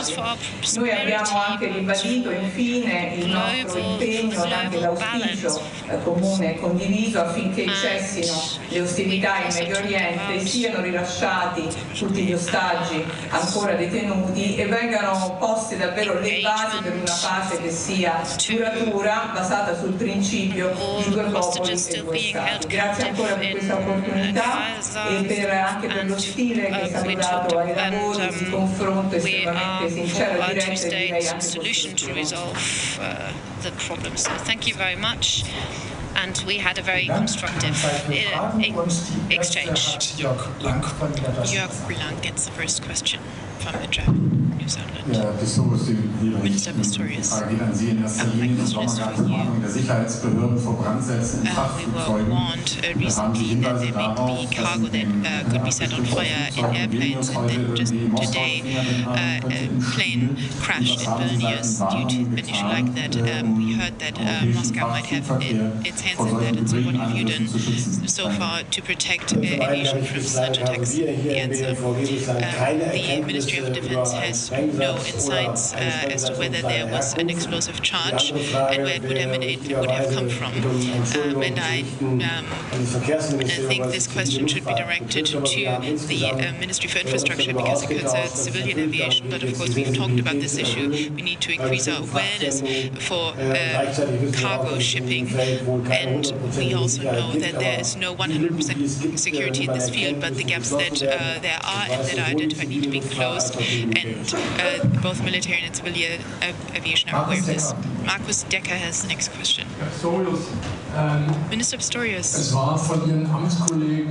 your colleagues just talked about how more defense efforts are only possible based on with the support of the citizens. Now we're facing an election campaign for the German Parliament where this topic will play a role, and where the topic will probably not turn out the way, evolve the way you would want it to be, where various parties, maybe even unexpectedly, will tell the citizens, oh, it's not that bad in Ukraine and we don't need to do more and we can keep things as they are. How do you see that situation? How do you personally want to address it? First of all, I share the situation regarding the Alternative for Germany party and the BSW party and all the other parties and their supporters are aware of the fact that some have more or maybe a little less enthusiasm or support for their topic, the topic of investing in defense. If we don't invest in defense, we will not be able, as largest partner in Europe, in NATO, to, together with our NATO allies, generate and secure the deterrence we need in order to deter a conflict that could loom for us, deter threats or then avoid threats and conduct successful deterrence. So I don't see that threat. In the service reports, I see that there is an increased willingness to prepare our country for defense and generate defense preparedness. And in these polls, I see a clear majority in Germany for an increase of the defense budget. I think that this is inevitable, but that may not come to you as a surprise because I've been saying that so many times over the past 1.5 years at any chance I get. And I would like to tell you once again, there is no alternative to that. We have to do that, invest more for the reasons I just outlined. Next question for Marek Stile-Jelinski from TVP World. I hope I pronounced the name correctly. Thank you. A question to Deputy Prime Minister Kosiniak-Kamysz in Polish. Panie premierze, w kontekście dzisiejszej katastrofy w Wilnie, nie wiemy co stoi za tym incydentem, ale wiemy o poprzednich próbach wysadzenia samolotów w Niemczech. Przypuszcza pan, że ten incydent mógł być częścią rosyjskich ataków hybrydowych przeciwko państwom NATO i czy Polska obawia się So it's about the plane crash in Vilnius. Pełne wyjaśnienie katastrofy musi nastąpić, wymaga czasu. Jesteśmy w kontakcie z naszymi partnerami na Litwie w ramach Sojuszu Północnoatlantyckiego, w ramach Unii Europejskiej.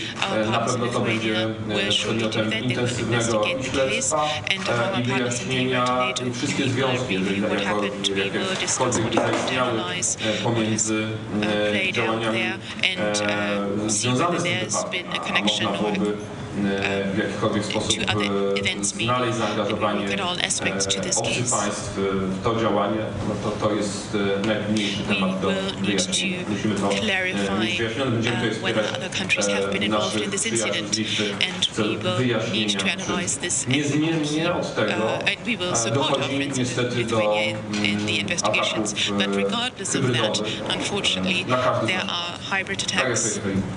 Nikt nie jest od tego wolny, nie ma państwa w Europie, które byłoby wolne od ataków hybrydowych, nie ma państwa, które byłoby wolne od akcji sabotażu i dywersji. Oczywiście nasilenie na wschodniej flance jest większe pewnie, ale każdy państw, tak jak tutaj wszyscy stoimy, prowadzi wszystkie możliwe działania, żeby takie akty dywersji, sabotażu zatrzymywać i przeciwdziałać. Bardzo ważne jest to, co powiedział pan minister Pistorius, bezpieczeństwo lotów zarówno cywilnych, jak i lotów transportowych. Jeżeli gdzieś są jakieś przestrzenie, które trzeba uzupełnić, to musimy to zrobić. Aviation and transport aircraft is of great importance, and we need to close security gaps if there are any. Next question from Coleza from Le Monde. Thank you very much. I would like to know at which point we can expect European troops on the ground in Ukraine, maybe after a ceasefire in Ukraine, and when can we expect that basically? And when do you think will there be contractors to be deployed there? Yeah, I saw the article, the news report in the newspaper Le Monde, and I was surprised to read it, and I honestly hadn't quite understood it because the French president is planning a conference to be held in February, and at this conference we want to think about what we can do differently in the future and what we can do additionally on top of what we already do for Ukraine. And we held that in February, and he said there was no taboo. We need to at least think about all opportunities that the present themselves, and so there are various projects that we are thinking about or discussing, and even in this format we thought about how we can increase the production of weapon systems so that we can produce more weapon systems close to the front lines. So these are initiatives that we are pursuing right now. And there are many other initiatives as well, for example, in the Black Sea, and you are familiar with all those initiatives. But to answer your questions, I have no new insights, except from what the French president said in February of this year, to be precise. Non, mais je ne fais pas de casuistique. Bon courage pour les interprètes pour traduire le mot, mais je ne fais pas de casuistique. Et si. Je renvoie ce qui avait été dit par le président. I don't want to answer to questions like that, to these hypotheticals, if, that there is no point in answering hypothetical questions. The next question. Thank you. Hi, dear ministers, thank you for your time coming here together. I have a short question for all of you. You were talking about defense spendings and increasing the support for Ukraine. Obviously, there are difficulties with the household and reaching the existing NATO goal of 2%. Would each of you be okay with raising the NATO goal to 3%? Well, I just mentioned it's. In the first place, it's about talking about 2%, 2.5%, 3%, or even more. But the main purpose, the main objective has to be to fulfill the capability requirements, to be able to do what is necessary to achieve an effective deterrence and defense strategy. This is what we have to talk about. And of course, taking the expected requirements at the end of next year, we probably will talk about more than 2%. Everybody knows that. But anyway, we have to do more, and we do have to do it in time. Oui, pour la partie française, l'affaire est déjà actée. Yes, for France. Ces 2% ont déjà été atteints et qu'on va I can only say, we have reached the 2% and we will continue down this path. Après, est-ce que ça sera suffisant? Déjà, pardon, mais billion by year 2031. Will there be enough? We don't know. Complètement le même modèle d'armée. Pour John Healey, pour moi-même, vous avez la dissuasion nucléaire. Country has its own model for the armed forces. We have nuclear deterrence and defense in France. So we make a large contribution here. The UK does too. So can we count it into the 2%? Other countries have expeditionary forces, rapidly deployable forces, which others in turn don't. So they can deploy their expeditionary forces to various continents, to Africa, to the Indo-Pacific. That's one force. Other countries may have strong naval forces. So large part of the 2% are these countries invested into their navies. So why am I saying that? Well, we need to reach that 2% goal. We have to reach it. We have to go beyond it. Is 2% the floor, not the ceiling? The answer is yes. But we are Europeans, and I'm also answering the question that was asked to Boris in the Bundestag in the Federal Parliament. What are we doing with money? What is our requirement? What do we need for our deployments? What is the use of that money? What are the real threats in Europe, threats we all share? And what are country-specific threats? Poland, for example, has very different needs, very different requirements, different defense plans on the eastern border than France, for example. France is located in the west of Europe, so we have different plans for defense. And our threats are mostly emanating from Africa, the Middle East, and are of great concern to us. And so that means we are increasing our defense budget, but the question that needs to be asked is how can we use that money in the most efficient way? Of course, joint procurement initiatives like ELSA, like DPS, deep precision strike weapons, and then there's also technological contributions that we want to make, and where we need to make further developments. And that is what matters at the end of the day. That's something that I'm strongly supporting also within NATO. We do need the 2%, but what we need on top of that is a useful,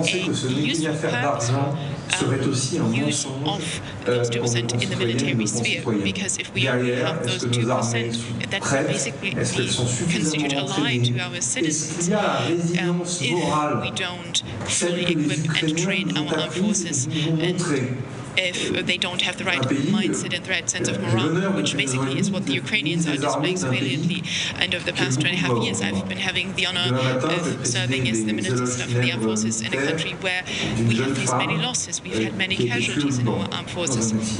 We commemorated a young woman today who passed away in a car accident in Lebanon in an armored vehicle on the border between Israel and Lebanon as part of a UN mandate, of a UN mission. And so this is not only about money, it is about courage, about bravery, and about our ability as Europeans to respond to the threats of today, wherever they may emanate from. Of course we need money, but money alone is not a solution. I think we all welcome the fact that for the first time this year, 23 of the NATO nations will be spending 2.5% at least of GDP on defence. We five here recognise that we need to do more, we need to spend more to reinforce European defence and security for the future. In the UK, we have a commitment to increasing defence spending to 2.5% of GDP. The last time that the UK spent 2.5% of GDP on defence was in 2010 with the previous Labour government. And as a new Labour government, we, within 4 months of taking office, are increasing our defence budget next year by almost £3 billion.